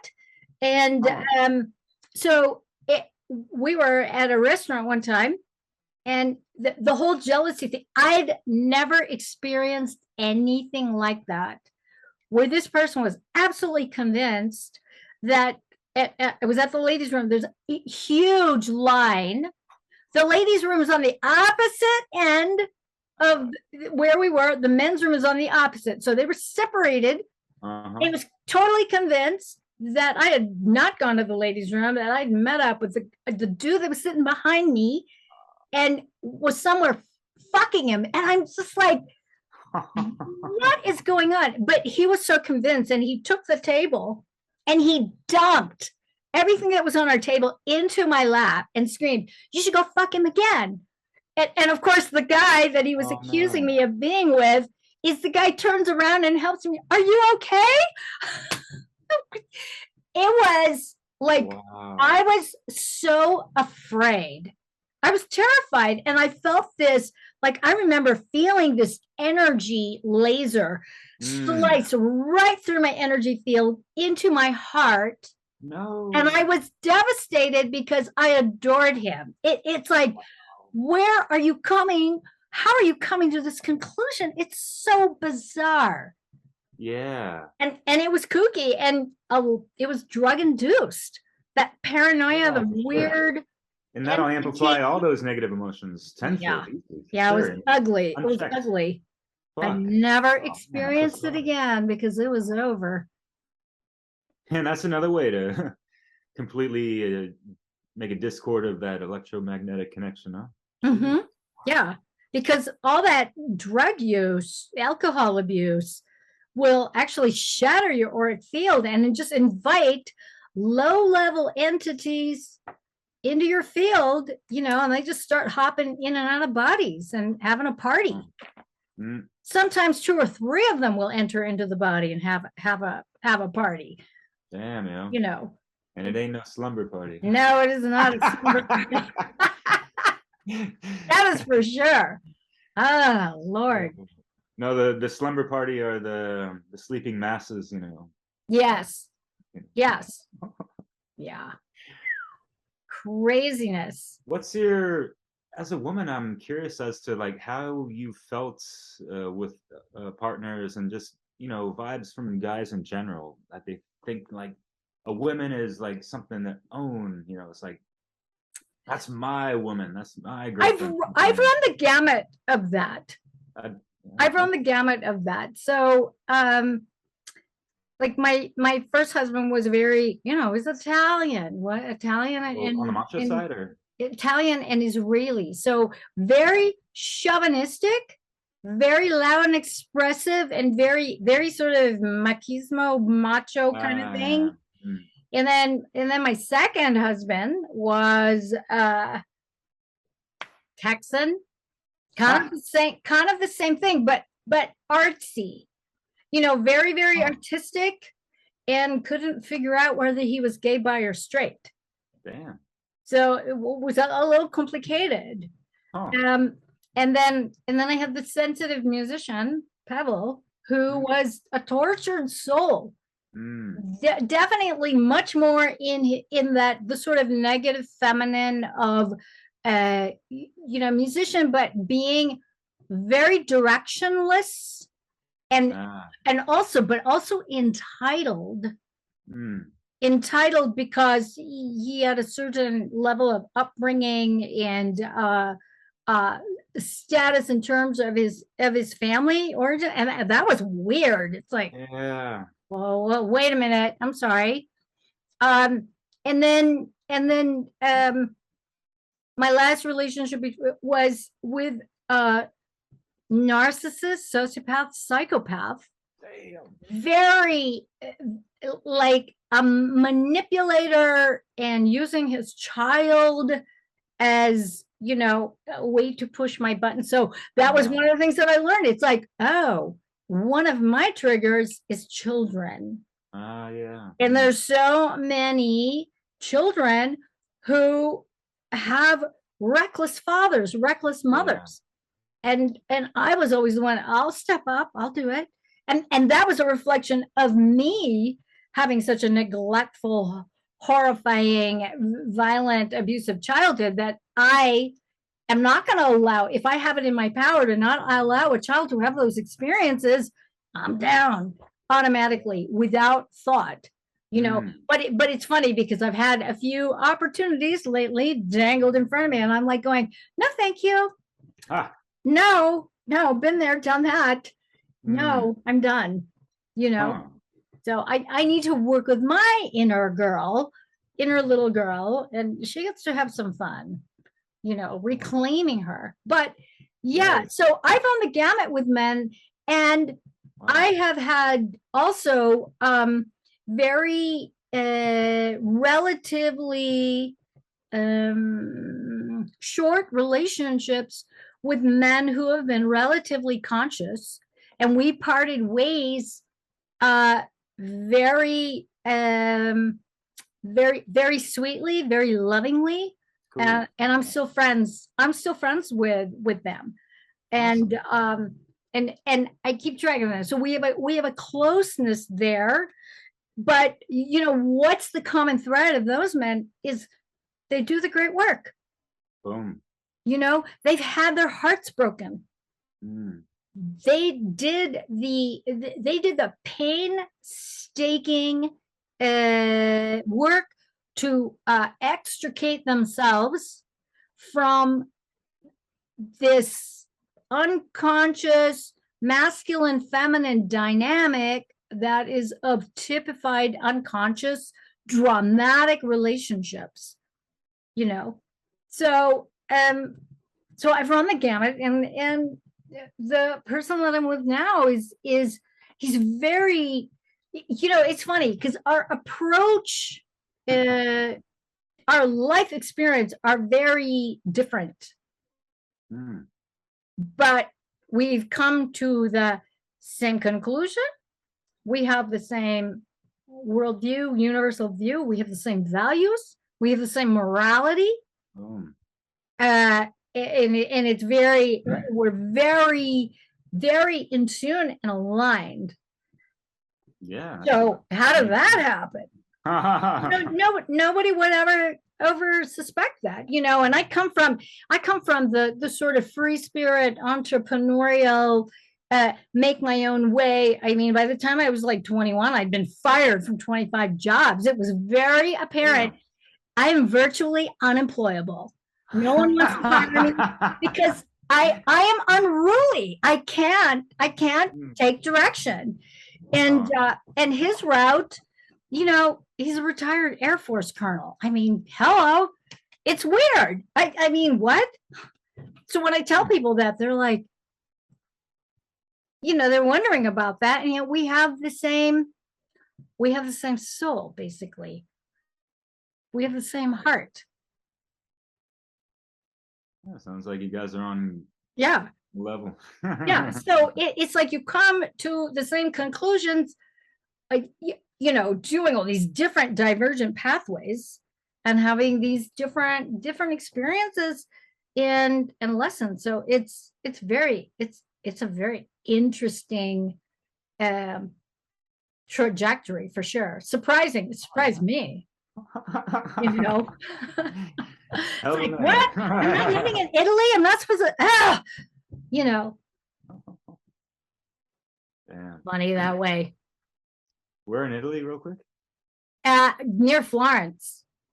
Ooh la la. Yeah, I know. Magnifique. I know, and I have friends in Tuscany, and which was mostly where I was staying with a couple of really crazy women. Uh-oh. There was a lot of craziness going on over there. Wow, yeah. And what have you noticed with women that have been exposed big time, like me being in the south of France, seeing this with that machismo vibe and this and that, and you over in Italy? What I noticed, it's really toughened up the skin of a lot of women, and it kind of robbed them of their sensuality. Yes. I noticed. You know what I noticed? And that's interesting that you say that, because with the women who sponsored me, and I got to stay at their villa, there's a certain what's the word? It's an edgy hardness, I guess, and this very forward kind of sexuality that I find alarming. Yeah. Like one time, one of the women, Fabiola, just shows up at my door, like completely naked. Damn. And I don't have a problem with nudity, but she's a little drunk, and it's just odd. And she comes in and she'll like get up on my couch and her legs are up in the air, and I'm just like, are you lost? Like, or is it an imitation? I don't know, but the edginess, though, there's a certain sharp tone that I notice in their manner of speaking. I don't know if you caught that, but I totally no. Like, I was never able to articulate it the way you just did, and yeah, thank you, man. Right? It was a brain fart from my head. Like, for me, I was like, "Are you gonna hurt me? Like, what's gonna happen?" Yeah. No, straight up. Like, I didn't know what she was gonna do. It was just kind of weird. So, damn. Yeah, in the south of France, like, some of these women, they're pretty hardcore, they can box, type of thing, like. Yeah, I mean, I can box. Either, I can box too. But I also know that, even though if I land 4 or 5 moves to a man, say much bigger than me, 6 feet, 6'2", I have to be precise, because if I'm not precise, I don't take him down. I need to fucking run away, because he will kill me. Yeah, and that's Hollywood is not teaching to women these days, right? No, they're not teaching them. I mean, I think I made a post. I go, what is this fuckery, this sorcery of these Hollywood hot biatches who are in full makeup, tight clothes, 5-inch spiked heels. They're doing jump around spin kicks, landing it fully, taking full on 3 punches to the face, and their faces aren't blown up. What the fuck? How does that happen? And then they land square, perfect, and the hair is just it's ridiculous. One of the things that I had to do when I was training in martial arts, I had to learn how to take a punch. Bam, a full-on punch, and feel my face blow up. Wow, yeah. That's what happens when you go full contact. And if you're in a fight, guaranteed, you're going to be bloody and pulpy, and you're not going to have a pretty face. It's not going to happen. Okay? And your knuckles, I mean, you're full on, and no bruises, nothing. The nails are perfect. It's weird. Yeah. It's a distortion. It's bullshit. Yes, to give the fake false empowerment for the neo-feminists and all that stuff. Yeah, exactly. Ooh, that's cool. Mark Passio's presentation about the unholy feminine. Oh, that's fantastic. Yeah, I felt like it revealed a lot of how I felt, growing up, and wasn't able to like notice and articulate it in the proper way. Right. Properly through all that. Right. I was stuck on heartbroken, hopeless romantic shit, Was a lot to be said for that. I'm one of those diehards right there. But what I noticed, one of my problems is, just being in that frequency wasn't allowing me to, I guess, be my true self and attract what I really wanted. Yes. Yes. And the other thing, I had it. I just lost it. Did I? Now you go. Sorry. Yeah, I can't think of it right now. So. It'll come back. It'll come back. Well, part of the problem with being in heartbreak is that when we can't compost it and are unable to buoy ourselves and rise to the occasion, not necessarily rise above it, because it's not above or below you. It just is a state of being. We get stuck in what I call the energy of wallowing and pining. And women get stuck in that, especially, so there's that sort of ongoing grief that's deep, and yet it's very hollow because it takes so much energy. It hollows you out, where your focus is just on that grief, and it's devastating. And I have been there. Me too. I've been there. I've had my life shipwrecked and gutted by a man, so I know what that's like, and it's not fun, and it's not something that you can bypass, because all the steps of grieving. I mean, that one size does not fit all. I don't really believe in it. So I found those steps to be a little bit of a mind control trap, because I didn't relate to it. So I'm thinking, what's up with that? Yeah. So it's hard, dealing with betrayal, dealing with liars and users, and just the sort of narcissists, sociopaths, psychopaths, and that level of betrayal and so much of it is so it's orchestrated. I mean, they are consciously doing it. They know exactly what they're doing. And that level of deception is like, so, I mean, I was shattered. and I had concluded, I go, well, if that means I'm never going to be with another man as long as I live, you know what? I'm okay with it. It's like, I'm not going to die. I have work that's meaningful. And so I really had to let it go, but I think the letting go allowed me to not focus so much on how the fuck did I not know this? How the fuck did I let this happen? That self-blame. That's part of the blame game.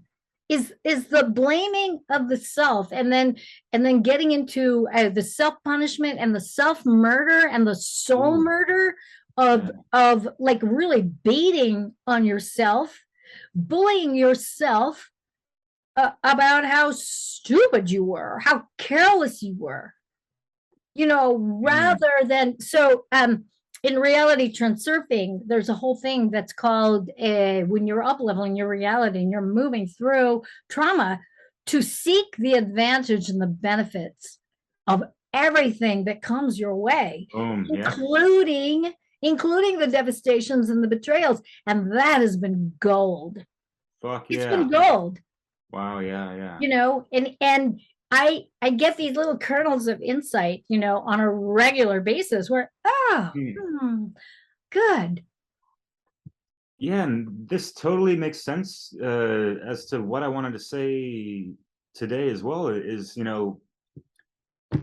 going back to the whole, and I don't even want to call it a war to sexes. Let's just call it negative feedback loops and bitching between the sexes.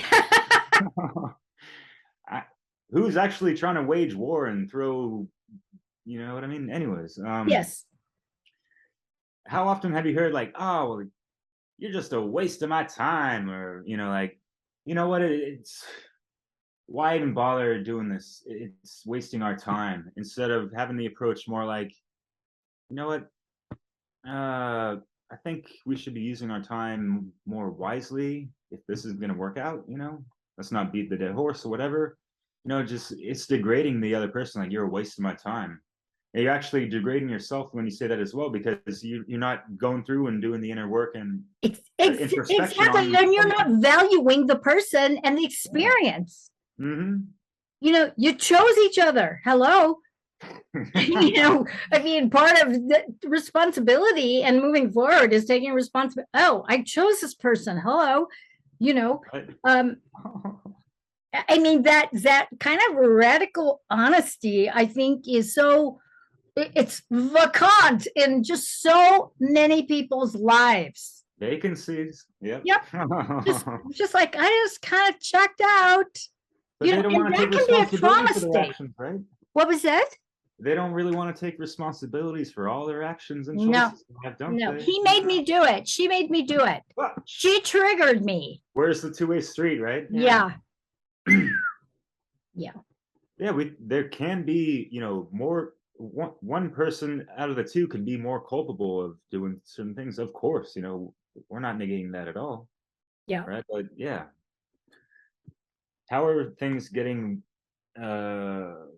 just snowballing into a negative feedback loop with so much stuff, and who's holding inventory on what that person did or what they didn't do, and you didn't help me, or you said that about me, and hey, folks got laundry lists, and the file cabinet. Clear that the fuck out, and sometimes, you know what I mean, and just blast on them. I get it. The file cabinets. Yeah. Of the receipts and evidence of why you're a dirtbag. It's like, move on then. Like, what are you doing? That's just crazy to me. It is so crazy. And I understand that if you have children, that's a whole other set of moving parts that need to be navigated and managed. I get it. But at the same time, you don't want to teach your children to take abuse.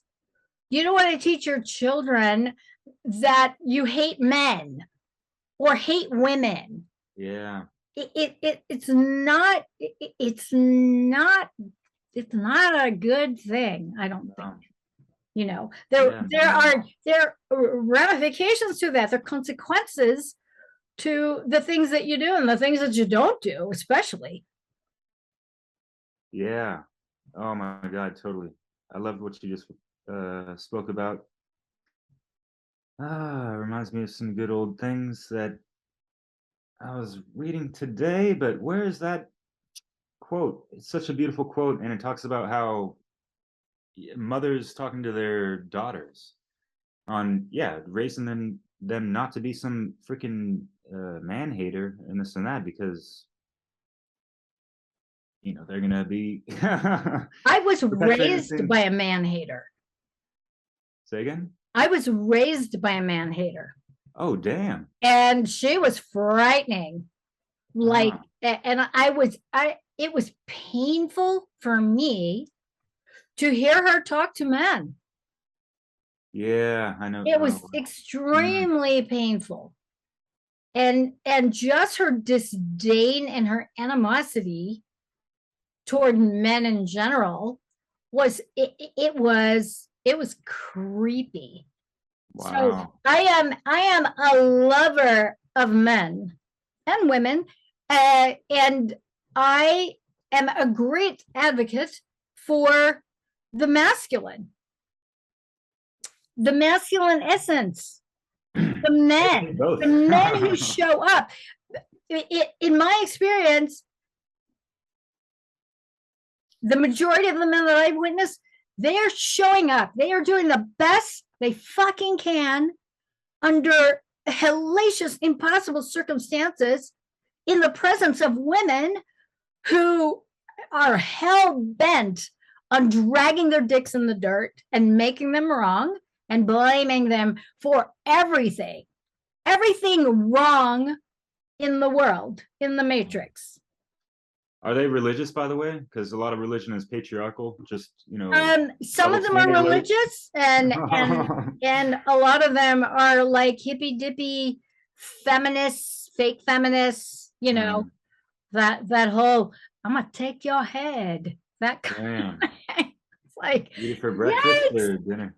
That picture that Mark Passio has of the all feminism is not equal. Oh yeah. You've got that man and woman standing and it's equal, and then you got the woman who just took his head. It's like, yeah, that God. One. Or that one where it's a woman with a whip and she's got her foot on a man's back. She's about to whip him down. I'm thinking, I just find that offensive. It's like, God. And I know so many women that are like that. Yeah.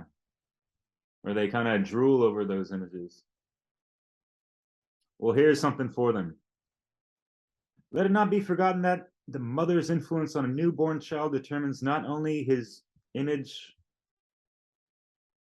of women, but also but of himself as well. The person he becomes going into the world isn't of his own construction. He emerges from her body. She is his first environment. He stops from her world into the new world. The Matrix, right? Has he not been drastically shaped by her consciousness and behavior? Why, then, do women not acknowledge their role in shaping the male psyche, which also means spirit in Greek?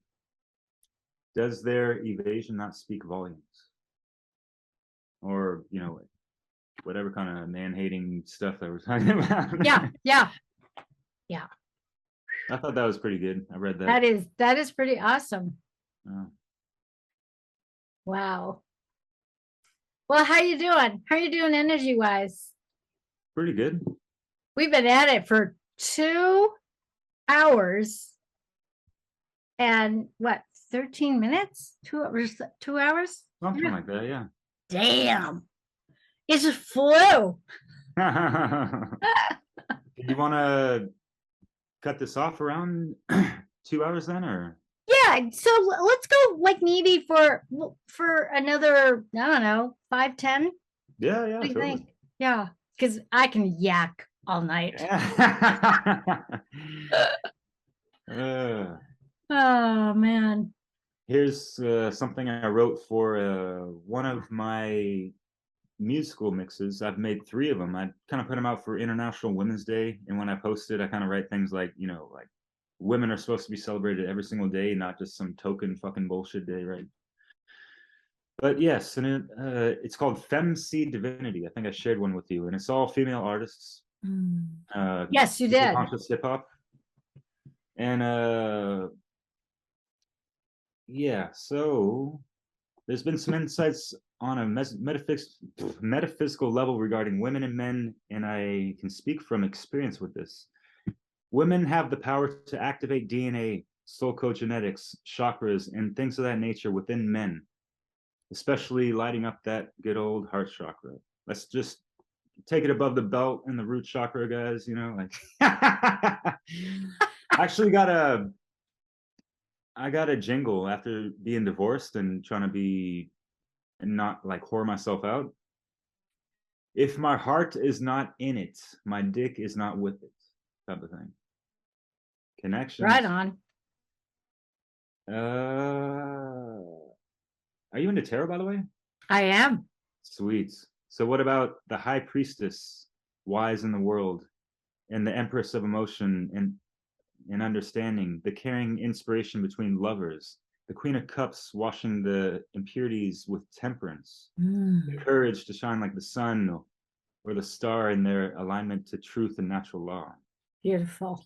My idea of the archetypal divine feminine, creative, compassionate, caring, courageous, balanced, intuitive, heart-based intelligence, in touch with their bodies deeply, from their blood flow to their hormones, uterus, and especially with their hearts, mind, and guts.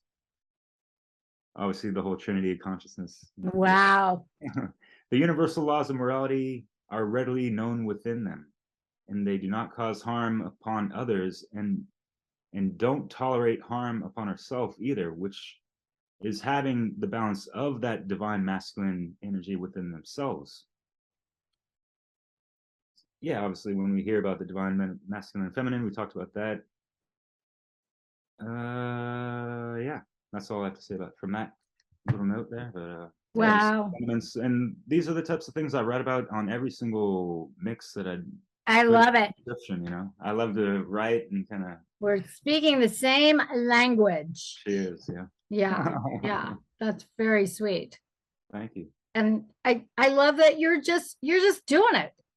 You're just doing it. This is for me, this is the kind of information that I think a lot of men, all ages across the board, and women across the board need to hear this language, especially coming from a man. Merci beaucoup. Yeah. I mean, it's true because, you know, I think the various messengers that come forth at certain times, you know, this is it. Your archetype of the embodied masculine, who's also embodied in his feminine, is so rare. There's a lot of pretenders who will be self-proclaimed in that manner and have, you know, they're pickup artists is what they are. Yeah. And they're manipulative con artists. I've seen it in the Tantra communities. I've seen it in the, you know, conscious communities. You know, I spent a lot of time at Burning Man and all the festivals, and man, I'm telling you, the con artists, it's the wannabe guru who's nothing but a pretender pimp, you know, and you know, I'm gonna be crude. He's looking for pussy, quick pussy, and he's gonna monetize the fuck out of it while he's at it. And people fall for it. What a motherfucker. Yeah, that's totally. The definition of a motherfucker is fucking with the feminine spirit. Exactly. And it's probably very disrespectful toward his mother. Wow. And maybe she was disrespectful toward him. Who knows? Who knows what the story is? But I've seen it so much. It just blows my mind. Especially when they're in these, you know, higher levels of awareness communities. Yes. Yes. And I know for myself, I remember doing a talk about the masculine feminine, about the integration, the sacred marriage, the heteros gamos. And this guy in the audience, he was, I don't know what his deal was, but he just screams out and now says, I know what you need, lady. And I got it. And I remember just going, do we have a spotlight? Can we find him? Let's find him. What do I need exactly? Boom. Find him in the audience. I mean, everybody was pointing to him because he was such a jerk heckler. Wow. And it was a very weird experience because I called him up to the podium. It's like, come, really, you're gonna say that? I'm gonna call you out. Let's see. Let's see what happens here. And I'm thinking, this guy's gonna hit me. He's gonna hit me, or he's gonna pee or do something weird. And we did this process. I just started asking him questions. Do you have a mom? Do you have a sister? Do you have a wife? Do you have a girlfriend? Did you come here alone? Like, what is your freaking deal? And the dude burst into tears. Wow.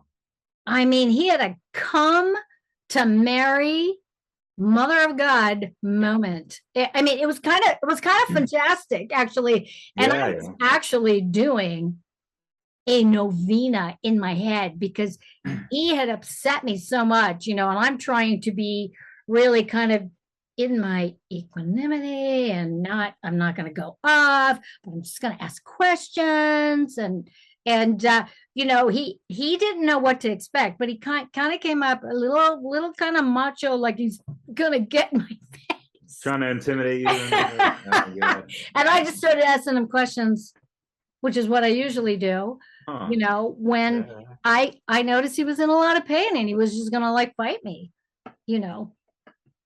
So that's awesome. Yeah. But wow. But it's one of those things where you just break the pattern and come at him. Like I could have been a total asshole where I could have just been screaming at him or whatever, blah, blah. And so what I did is I just disarmed him in a way where I came at him kind of like a mommy. I came at him like a mommy, like a big sister. Yeah, and you worked your magic on him too. Asking some, not gentle questions, but questions where what we're not going to get into some screaming match here. You're not going to tell me my dick is bigger than yours, mister. I didn't go there. But it was enough to, just sort of like break that spell of the masculine feminine divide. Let's just come together as two people that have obviously experienced pain. And let's see if we can find common ground here, or at least have some peace. Wow, yeah. Because what I wanted to do is like, why would you think I would need that? Really?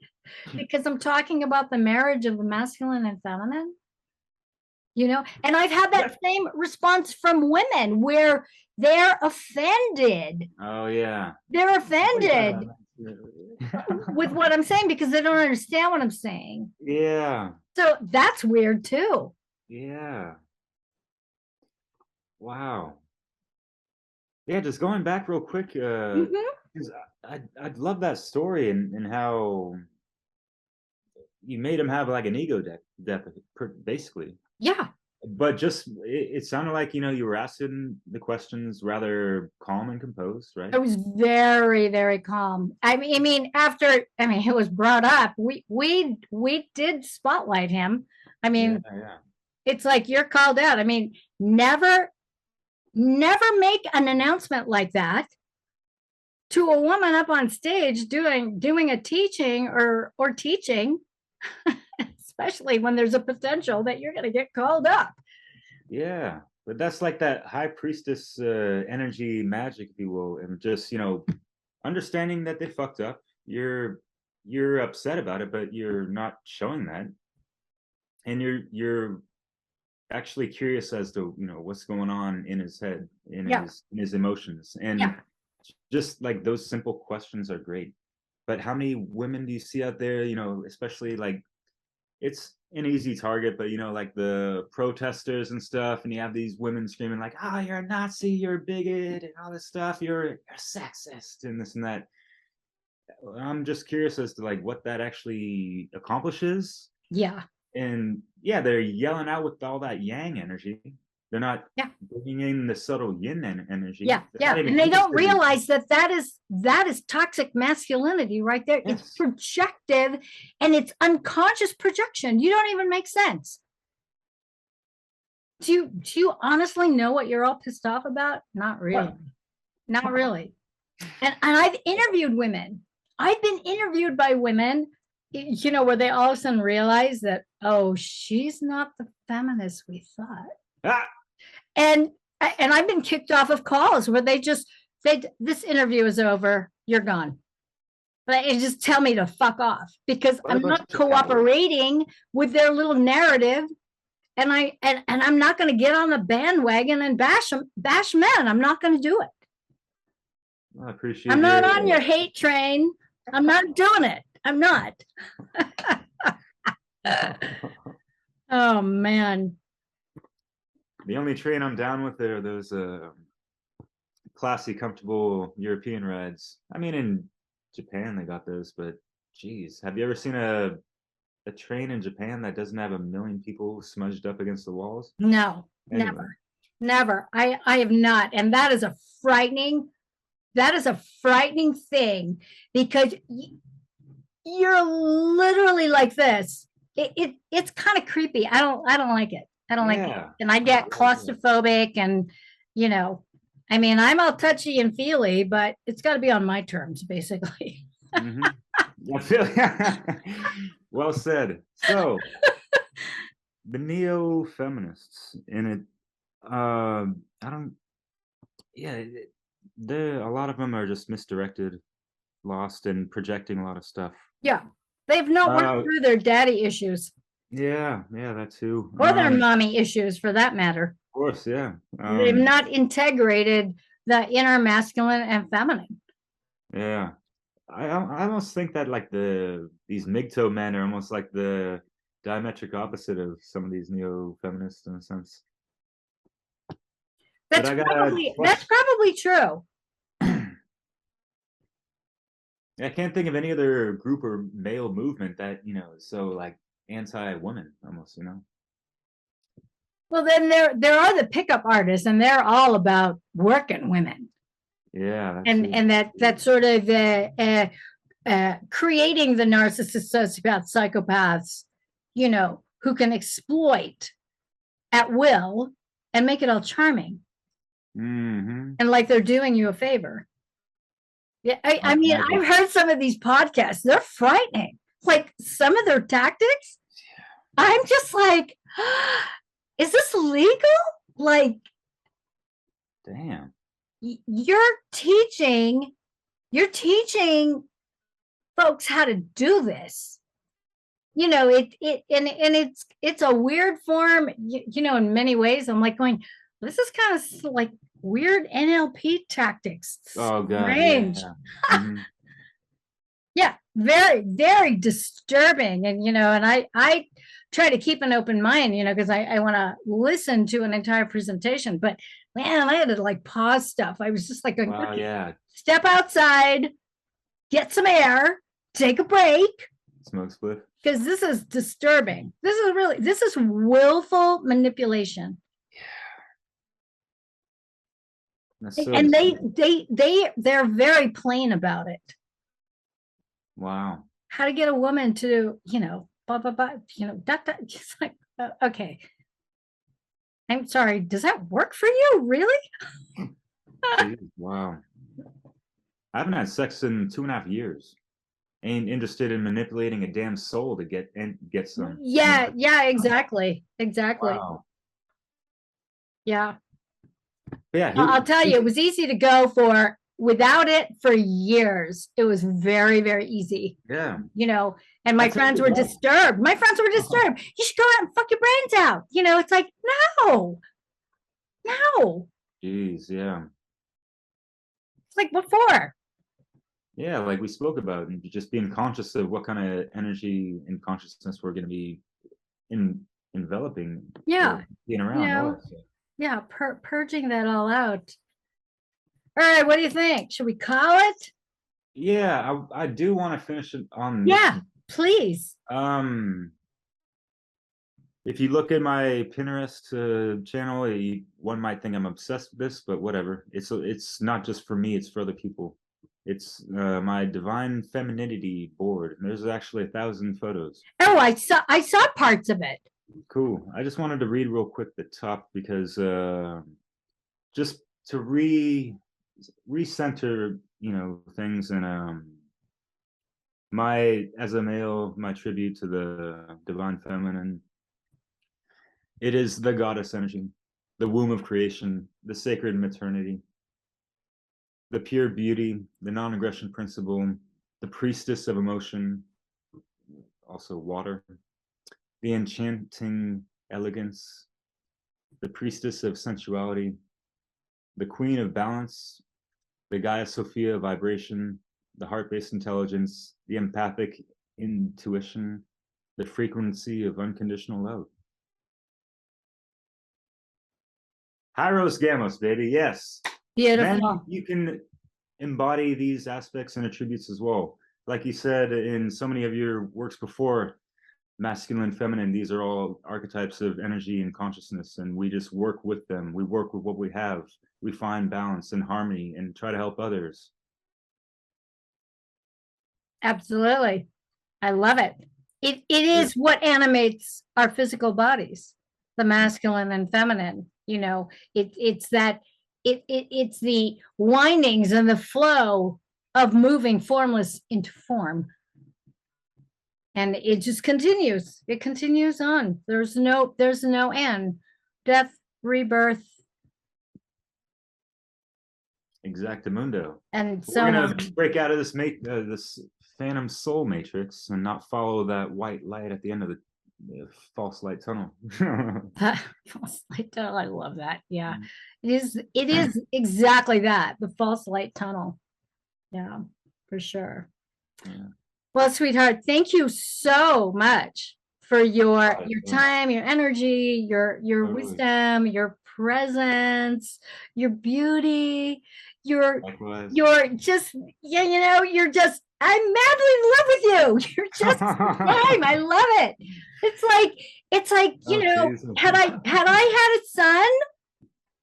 Wow, yeah. Perfetto. It's like, wow.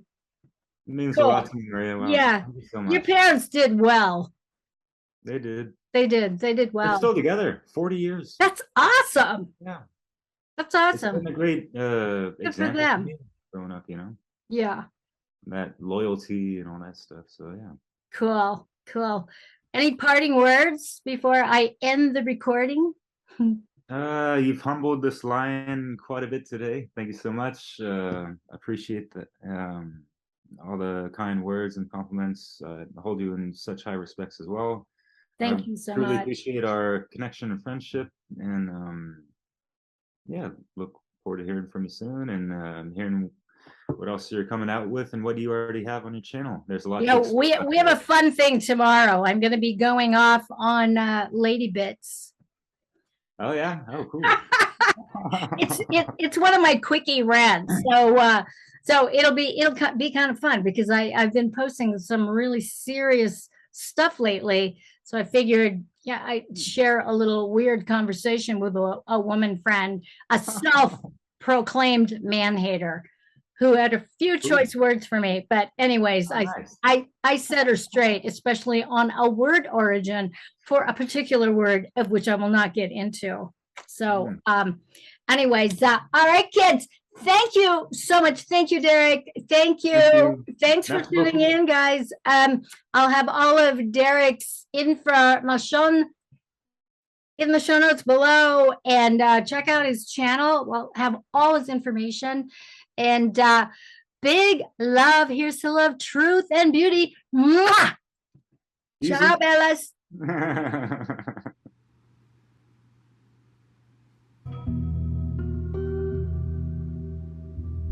Raise the frequency, happy to see me. Are you ready for a holistic view? Raise the frequency, happy to see me. Are you ready for a holistic view?